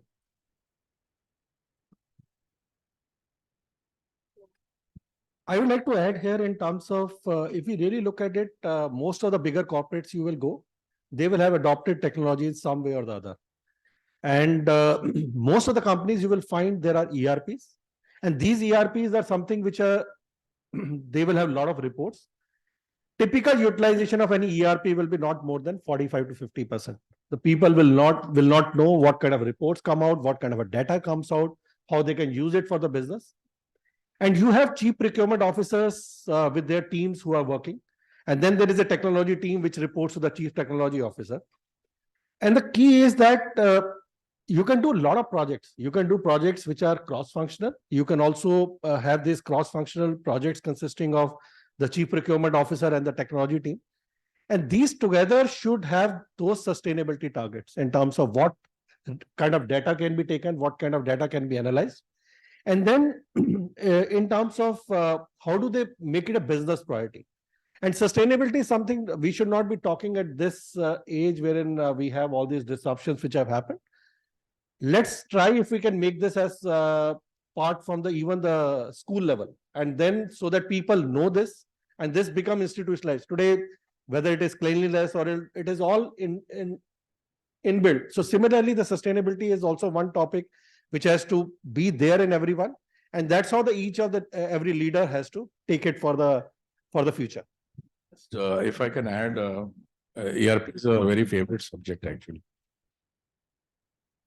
If you guys have studied, understood what enterprise resource planning is, a misnomer. It was invented by one of those top 5 consulting companies who called it ERP. It's actually not an ERP. Fundamentally, most of the companies are using that application to address finance, sales, inventory management, and a bit of procurement. And it is not covering a lot of stuff. Now, if you want to, incidentally, we work with a lot of large companies, be it pharma or manufacturing companies, where we are automating their supply chain.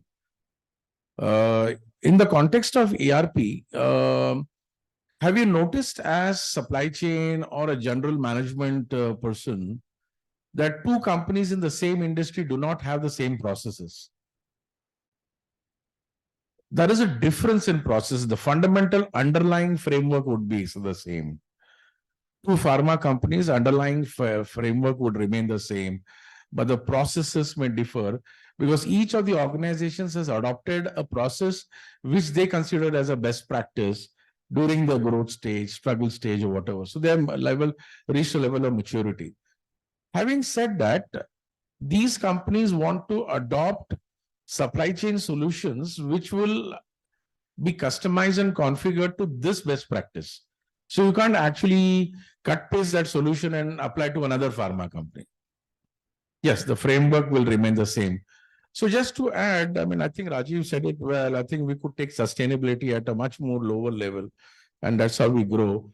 But this has become a trend wherein companies and organizations have a separate solution to address this, which is actually supposed to be the best of breed in that particular area of operation. I'll add one thing, Priyanka, over here. He talks about enterprise resource planning, right? So today we talked about the enterprise supply chain planning, right? So ERP has moved to ESP, right? So that's how it is evolving. And when it comes to the enterprise supply chain planning, there is no difference between what a CFO does or a CPO does or a chief supply chain officer does. It has to be a one team who is playing from the end to end to make it enterprise lead to those requirements, right?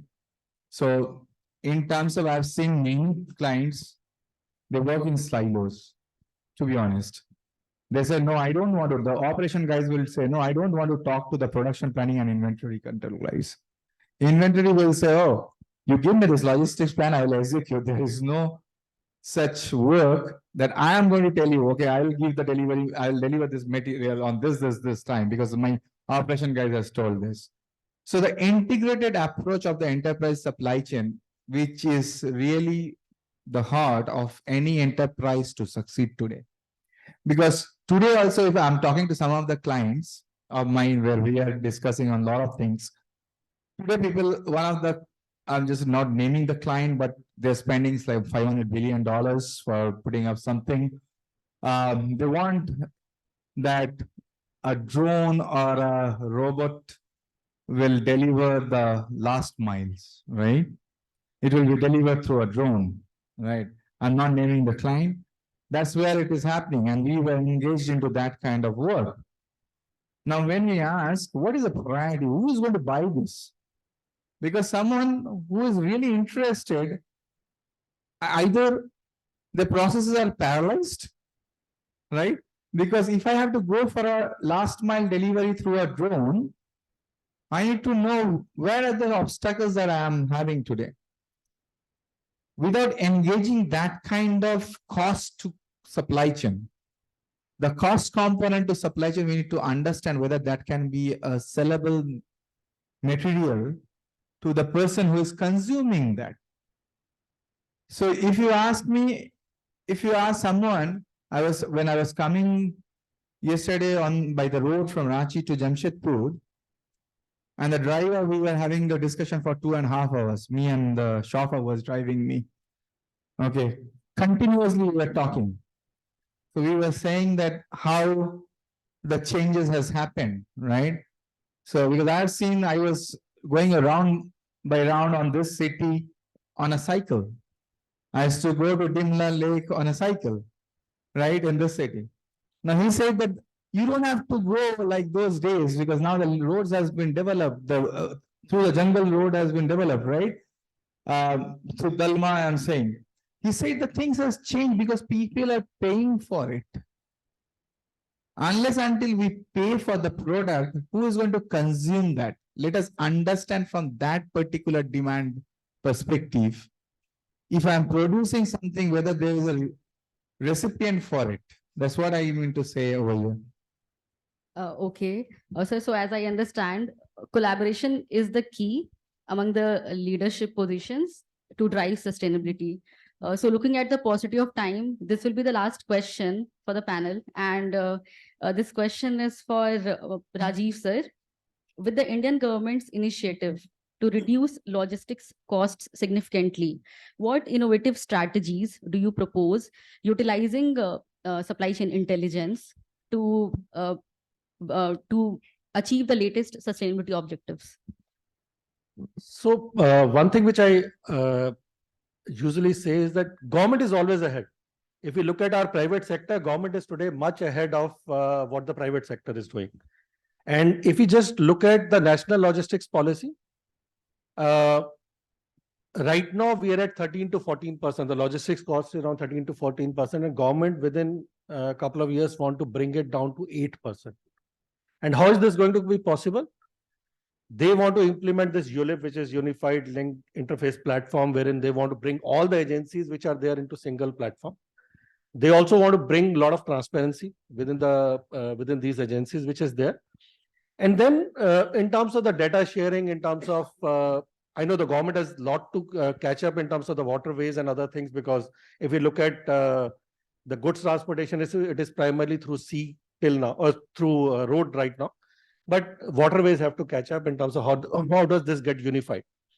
And in terms of, if we look at from a industry perspective, there are already a lot of tools which are there.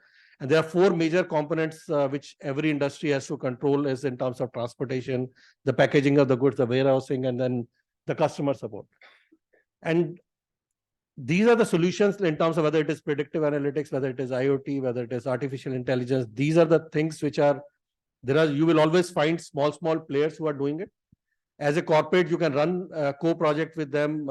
They will be happy to help in terms of these things which are there.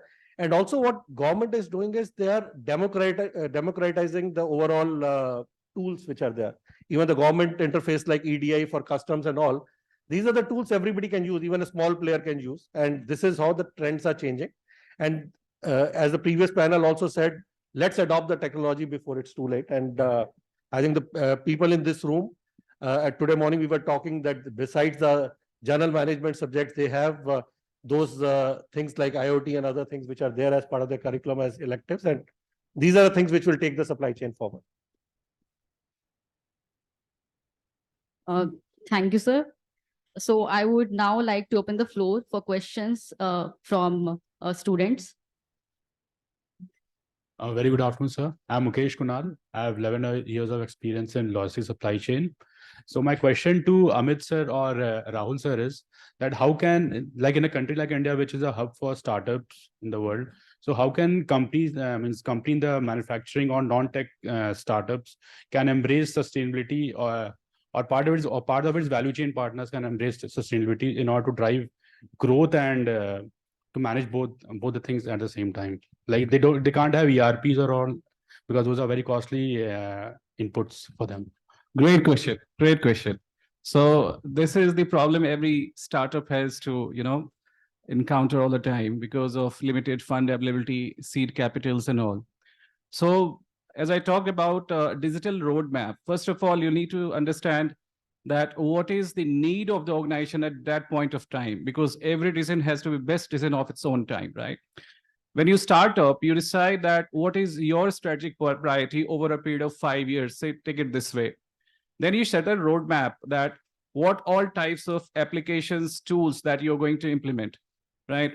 If we are into telecom and we want to implement IoT-based energy management, telecom has one of the major components, two major elements there in telecom. which is also a pain area, is rental and energy, right? So there are various tools which can benchmark rentals also. I mean, why rental? Because 60% of your cost goes into the rentals and energy, right? How will you benchmark that? Even smaller companies are rising up, right? And they are benchmarking whether they are taking a site at the right place or not, at the pricing that which they are acquiring the site is right or not. How will they benchmark with the geolocation based model, right? Secondly, what tools they need to implement in terms of sensors, actuators, right? In terms of, the site operations and management. Now, it depends how much you want to invest and what is your payback. So it all depends on the total cost of ownership over a period of time and what is the payback for the technology that you are going to adopt. Now, if I want to adopt an IoT for my site, forget us, because we are basically carbon neutral, and that way we do not have any diesel sets on our sites right now. But at the same time, the operators who have DG sets at site have their strategic priority to implement the Internet of Things, the connected tools and devices which can sense the right time on which the diesels need to be filled at site for the network uptime, which is important parameters for the customer, experience. Second is the battery management system, the lithium-ion batteries. And to all of you should be aware that when we shifted from VRLA, the wall-regulated lead-acid batteries in telecom, to lithium-ion batteries, the basic component into it is the battery management system, which because of it, otherwise it will not work. So we have to see how much you're going to, spend on the BMS, local sourcing, or importing those BMS, and who is going to provide that software. Third aspect is, predictive modeling, right? When do we need to, maintain our ACs, right? How much do we need to automate in the smart city project, which is an integration of both technology and the automations, right? So whether we can implement climate control, the automated lighting control, or different security cameras, everything can be remotely monitored and controlled. So a lot of startups are coming up and they are setting their own strategic priorities, setting up their own digital roadmap, and then deciding on whatever capital is available in hand, they have to spend from that at the same time. And as they grow, they can build upon it. Hope I answered your question. Maybe I just wanted to add a couple of points here. So I think technology is the key, and without technology, sustainability cannot be achieved. But I think technology is not the only one. The human intelligence together with technology is going to solve the problem. And technology is not required to be always expensive, because there are a lot of startups, as he said, a lot of startups are coming, and startups are going to solve the problem of the startups. And we can really see clearly that ecosystem is getting built. So Rajiv very well mentioned ULIP, which is, I think, such a wonderful initiative taken by government. And there are a lot of startups who are integrating with ULIP to provide the complete transparency of their shipments, of their advanced licenses, their import compliances, everything, which is really going to be transformation in this industry. And obviously that's not a costly affair, right? So we met one of the tech company based in Gujarat, and they were ready to provide the entire solution of the import and export compliances end-to-end process without any ERP, with the complete visibility, integrated with the custom systems, with all the airlines, with all the shipping containers. Everything is so wonderfully linked, and you won't believe the cost is not even 4 lakhs for the entire year. So that kind of transformation is happening. So that myth is that we have to invest heavily in technology is a myth. You have to implement, you need to depend on the SAP to transform things, which I think is the traditional way of looking at things. I just wanted to add, as I mentioned, so ease of implementation with any kind of technology enablers, right? So definitely the cost is a factor, but a small kind of automation, process automation will lead to a lot of things, because that's hardly any investment a company does today. So because if you look into both the aspects of the business imperatives that you are driving today, in terms of your process imperatives, right? What the benefit that you are going to get out of it, as Rajiv mentioned, right? And government is funding a lot of projects today. And actually that is also an enabler in terms of the transformation of supply chain, right? Because unless and until you get that sponsorship support, it is very difficult to implement anything, for whether it is for a nationwide organization or for a private organization, for anyone, you need a sponsor to do that. So as long as you can produce your business case to the sponsor, sponsors always look that minimum investment with the maximum return. That's what they look. And they always go by what is the business imperative that you are going to give me back. So if you can help the sponsors to understand your requirement and articulate that in a proper way, that's what I would suggest you guys to look for it. And I don't know how many of you are dealing with the secondary research in terms of the benchmarking. Like there are a lot of reports which is available in Hackett or say in IBM we does for the Institute of Business Values, and that is those reports are available in the public domain. We do all the benchmark based on the regions, based on the industries, based on the processes. Those are easily available. If you go through that, you can easily understand and report back to the organization. I'll just take one more example to here, just a live example. We all know when COVID was there and vaccines were manufactured, there was a very big eminent problem that how those vaccines will be distributed to such a diverse country and with such a low infrastructure country. But see, India became the example. How? Because a lot of startups joined the hand to transform the technology, because vaccines are temperature controlled, right? And India did not have that bandwidth to invest so much on the cold storages. So a lot of startups, they joined hand and they innovated the technology to distribute those vaccines to the last mile, to the villages, and you saw the success. I think we can move to the next question. Hello, panelists. My name is Deepak Maharana. I've got 10 years plus experience in metal and mining sector. So my question is to Mr. Rahul Sama. More pointed to the fact that you said that you have made transition to the sea mode of transportation, and that to 98%. So that's a major chunk.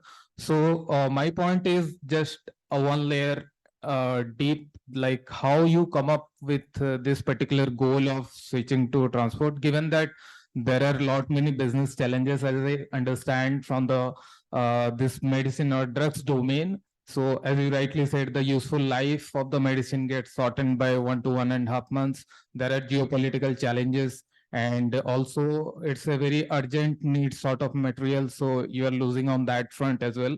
Also medicine is a kind of a very lightweight sort of product, I can guess. So I don't know what much footprint you would have, a carbon footprint you would have reduced by switching to the sea mode of transportation. So how did you guys come up with this particular goal? What was your plan B mechanism to cope up with this business challenges? Thank you. No, I think I'll address this question with the leadership, I think, which Priyanka asked earlier, that the commitment has to come from the leadership. And when I said human intelligence is very important to be combined with technology to sort out any problem, because fundamentally you need to address what the problem is and how can I solve the problem. If you have that commitment, there's no problem which cannot be solved. I gave the example of vaccine. I gave the example of sea shipment, which we achieved. Now our cycle, as I said, was like 12-month cycle. And then if you ship through sea, it will be like 45, 60 days. Then it goes to the market. It takes another 2 months. So it takes 6 months to reach to the patient, right? It was not an easy task. And there were a lot of hindrances and challenges and from everywhere that this is not possible. But the way, then it was a commitment from the leadership. Then I think Rudra also mentioned that it requires a collaborative effort from all the departments, right? Whether it is quality, whether it is production, whether it is supply chain, everyone. Only logistic or supply chain cannot achieve this. So first of all, what we did was we shortened the entire life cycle of the product. So instead of 12 months, can I shorten it to 11 months or 10 months. And then it needed a lot of planning to ensure, because if you want to ship because through air you can ship like few vials, right? But with sea you need the entire container, which you said how much carbon footprint you reduced. So first of all, we consolidated all the demand from all the markets, and then we ensured that obviously there will be, like, if there are 50 shipments going through air, there will be only 2 shipments going through sea. And for that, we highly optimized our demand forecasting from 60 market units globally, which are there. And it was a collaborative effort that we kind of consolidated all those orders into few orders. That was the fundamental thing which we did. Second was the optimization of the production cycle, which we did. Third was, obviously we had to maintain stocks at the market units for that period. And fourth is, because it's a long cycle, 12 months, so you have to procure raw material, you have to produce, then quality, validation, regulatory requirements, everything. It's a long cycle. So obviously we had to manage our entire procurement to production cycle in a way that we could shorten it. And finally, obviously, we, in the few of the product, we filed with the regulatory authorities to extend the life of the product, to increase the life of the product, so that we can achieve our sustainability target and cost improvement as well. So there were multiple actions, but I think the key is whenever you guys will also join the industry, there would be similar problems and people will say it's not possible. You do your maths, do your cost benefit analysis. But if this is clear that we have to achieve that, obviously there are always the ways, and the collaborative mechanism is the only way to achieve it. Hello, sir. Thank you for the wonderful discussion today. My name is Atul Shrivastava. I have 13 years of experience in automotive sector. My question to you all is, as sir was telling that people are working in silos in different companies. Now, my organization, I have seen that supply chain is working separately in SAP Ariba, R&D is working separately in PLM, and CRM for all the marketing and other side service side. Now all of them are working in silos, and that is why more gaps happen between the decisions in between that. Similarly, the same problems are told that semiconductor shortage was there, then there was an oversupply for the period of time. So typically a life cycle assessment can be enabled through once these things are connected together. What is our views on that, and could you provide some insights on that? So I'll make it very precise one and a discrete one, right? So when you look for those things, working in a silo, first thing that you need to do, you understand the integration catalog of the requirement. So when I say the integration catalog, say for example, you mentioned, right? So it is in CRM, MS Dynamics, SAP, whatever it is. So you understand the data source, you understand the architectural view of the data, then you understand the integration, design and integration catalog, right? So from where my data will flow, whether it is from a, say for a small Excel file, it will go to my Sugar CRM or not, right?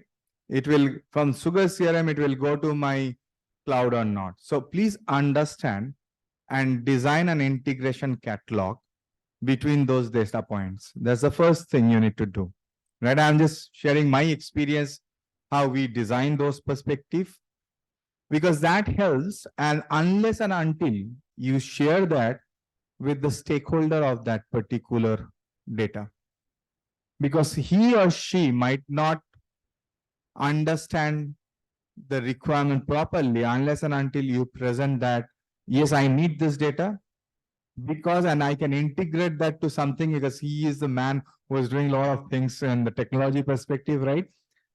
And other things, I will also say that there's a big gap today in the time and series. If we look, right, the change management aspect, that is very critical in terms of the changing anyone who is working in a present supply chain context. It is not a lift and shift model, right? It is a transformational change. See, if you ask me, when I was in the steel plant, I was working for ArcelorMittal, which is that time Mittal Steel. I have been into all the difficult and most, I will say, the most sensational places in the world, whether it is Bosnia, Libya, Kazakhstan, Mexico, and all. So I spent my life 2 years in Caribbean as well. So the transformational change has to take place. I'm just giving a small example. In the year of 2011 and 12, when I was 2 years in Caribbean, I was seeing the people standing in that long queue outside the bank. Okay. Then I asked, today we were in a digital banking. Why such things are happening here? Because I was setting up the consulting business for IBM over there. So I asked the people who were standing in the queue, they said, no, we enjoy standing here, listening music and having a thrilling time, right? A glass of beer in the hand. They're standing in the queue with a passbook in hand. They will wait for 2 hours, 3 hours, because for them, the time doesn't matter. They want an enjoyment of the life. You know, the bar are closed only for 1 hour in Caribbean. 23 hours is the operational in Caribbean. The first day I went to Caribbean, I was in Trinidad and Tobago. And the next week when I met the president of Trinidad and Tobago, he said, can we go for a lime? I said, yes, why not? I thought in the morning 6 o'clock meeting, I'll get a lime water, hot water with a lime and juice. He offered me a glass of beer. So unless and until you understand the culture, you cannot adopt the change. You are not in the process of business, to be honest. Exactly, if you don't have the integration catalog, that's where I have integrated myself with the process over there to understand the agility of the process, right? Because we have to integrate. You cannot work in silos. Yeah, I've seen people working in silos, killing the process because all are stalwarts. You ask me anyone, I will say any industry. So what I look first thing in any process, I'm just giving an example because being a metallurgist, went to the banking industry when I joined IBM, doing all my, and then Airtel was my client, right, at that point of time. So I worked all across the industries. And when it came to one of my travel and transportation industry, so United Airlines was one of my client at that point of time. So they said that we were struggling to come up with a customer satisfaction level. And we were at only 72%. I said, you are having a customer satisfaction 72%. I said, I look at you and I look in a different way. I say your dissatisfaction level is at 28%. So similar things, and so as you improve the dissatisfaction processes to monitor that, that means you are eventually having the customer satisfaction in the higher side, right? So I don't know if you guys always look for an MAP, the mean absolute percentage of error, because people look, okay, I have done a forecasting of with an 80% accuracy. What is the MAP for that? So if you are bringing your MAP down, automatically your forecasting will be very strong. So I'm not saying that I'm a negative visionary person, but I look how to fix the negative things rather than fixing the positive thing in the process. If I can add here, the possibility of having so many silos is also the reason where different departments would have taken different decisions at different points of time. And that's why they have different applications to solve different problems. So this also stems out from one thing, that the organization at the top level doesn't have a vision or a goal holistically, because at the end, as he said, data is everything. Data can make or break the organization.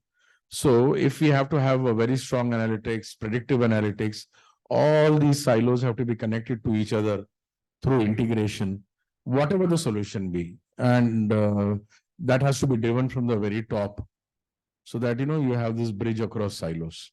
I'll just add one more thing. This is a very interesting thing that we brought it up, right? It is not about only integration catalog, right? So data hierarchy is also dependent on a lot of things, because I have seen people when they report to their management, right? So, and it's a very funny story. A plant was operational, it was running successfully, everything was fine. Suddenly, a person came with his analytics mindset, with all the data that he had plugged from somewhere. He said, the plant is going to stop and it is going to, because that time we were having, because we were running sustainability for a long time, right? Carbon emission and all. Steel plant guys are very, very hard. Okay. And I've been into the steel plant all across, from the blast furnace to the end product. So he came and he reported to Mr. Mittal, I'm just saying, with this analytics, and he was jumping to everyone. What the hell you guys are working here, right? My plant is going to blast in few minutes. I said, what data he has reported, He has picked up some historical trends from somewhere. He compared that with the current scenario and he reported back with the, so that's where you're giving a wrong message or the communication to the leadership. You have to be very effectively handling the data because sometimes it can happen at devastating effects. Right? In the COVID time, you have seen, right? People were reporting in a different, and that's the beauty of our social media. So we were getting all the feeds with the wrong inputs. And when I was on the job, because that's a philanthropic work, what I do, and we were serving almost like 6.5 lakhs families as an alumnus, right? In Karnataka, we were serving during the COVID time. We were the first with XLRI and with the Jesuit Alumni Association. We built up the first COVID care center in the country in St. Joseph in Bangalore. Okay. And I don't know if you got the message during that time. If I don't know, because XLRI and a lot of alumni from XLRI was working with us. We did serve 6.5 lakhs families for 8 months. Okay, and with all the medicine that we used to get from you guys, because I know some of these good colleagues, so we used to get at no cost. You know what was the market was that point of time? They was giving a wrong interpretation of a lot of things, which was a deadly effect on the supply chain. And that was the entire supply chain planning was done in a different way. It is not a single man show.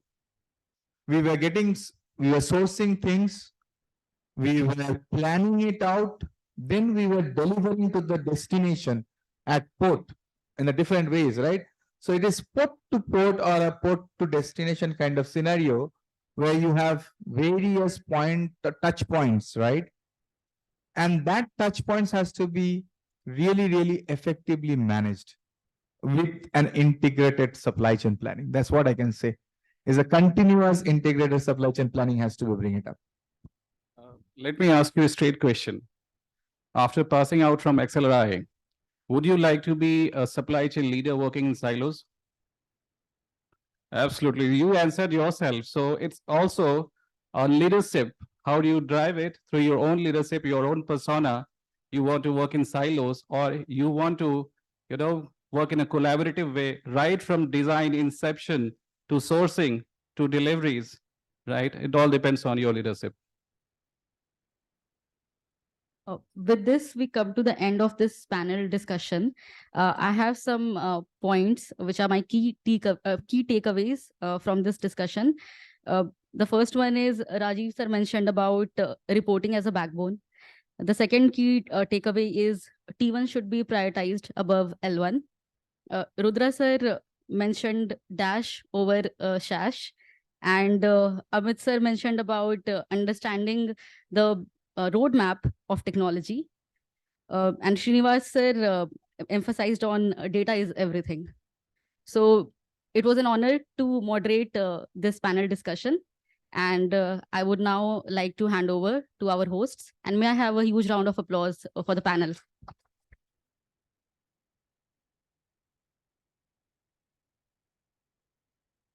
I think Priyanka also needs a round of applause because she has done a great job, right?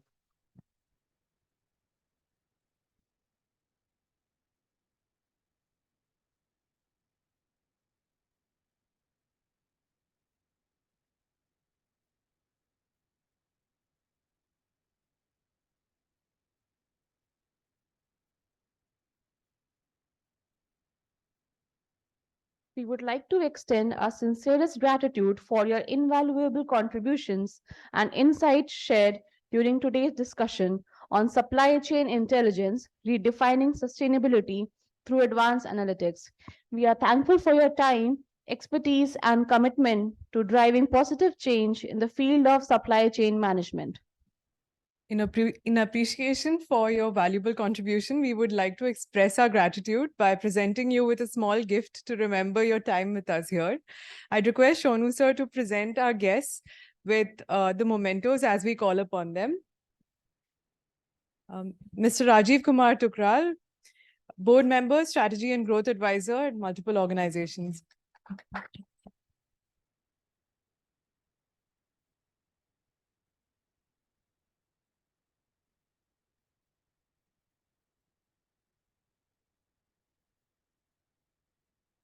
Mr. Rahul Sharma, CEO and VP Supply Chain, Fresenius Kabi Oncology Limited.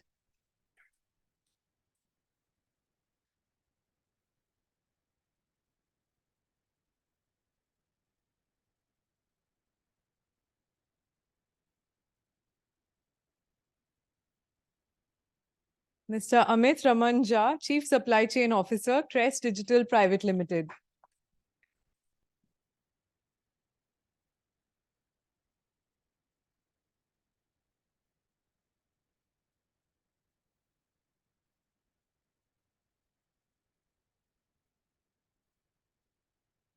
Mr. Rudra Shankar Roy, Global Supply Chain, SME and Process Transformation, IBM Thought Leader and Academic Ambassador at IBM Consulting.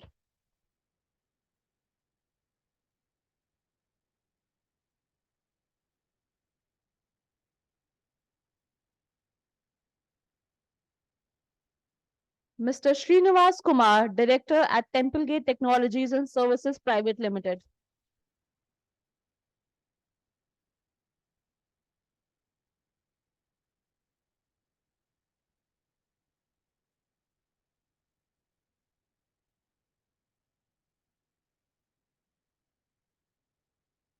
With that, I would now like to invite our colleague Poonam Shri to present the vote of thanks and conclude the conclave. Thank you, everyone.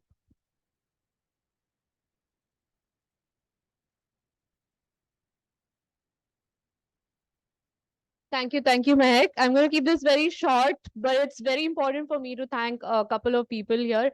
Thank you, all our panelists. We know that we are what an average of the people that we meet. Without being in your presence, we wouldn't have the experience of learning all the things that you've given to us. And knowing that this is also our last conclave, I would like to also thank every other panelist who have come here and graced this panel. Special mentions to all the participants offline and online who have contributed. And please, can you applause? Yeah. So to all the participants offline and online who have engaged a lot throughout. Thanks to all the faculty. We don't thank them enough, so here it is. Thanks to Father Donald George, Sanjay Patro sir, Sunil Sarangi sir, the placement office, Shonu sir, for always supporting us through our panel discussions. Thanks to all the committees who have put in all the hard work to make every event successful. I want to specially call out for the facilities team, Felix sir, the photographer, who have, without them, this would not have been possible. The IT team, special mention to the Conclave committee, the social media team, and each and every member who has engaged on this platform. Thank you, everyone. Have a good day. Thank you. And one last time, thank you for coming. Yeah.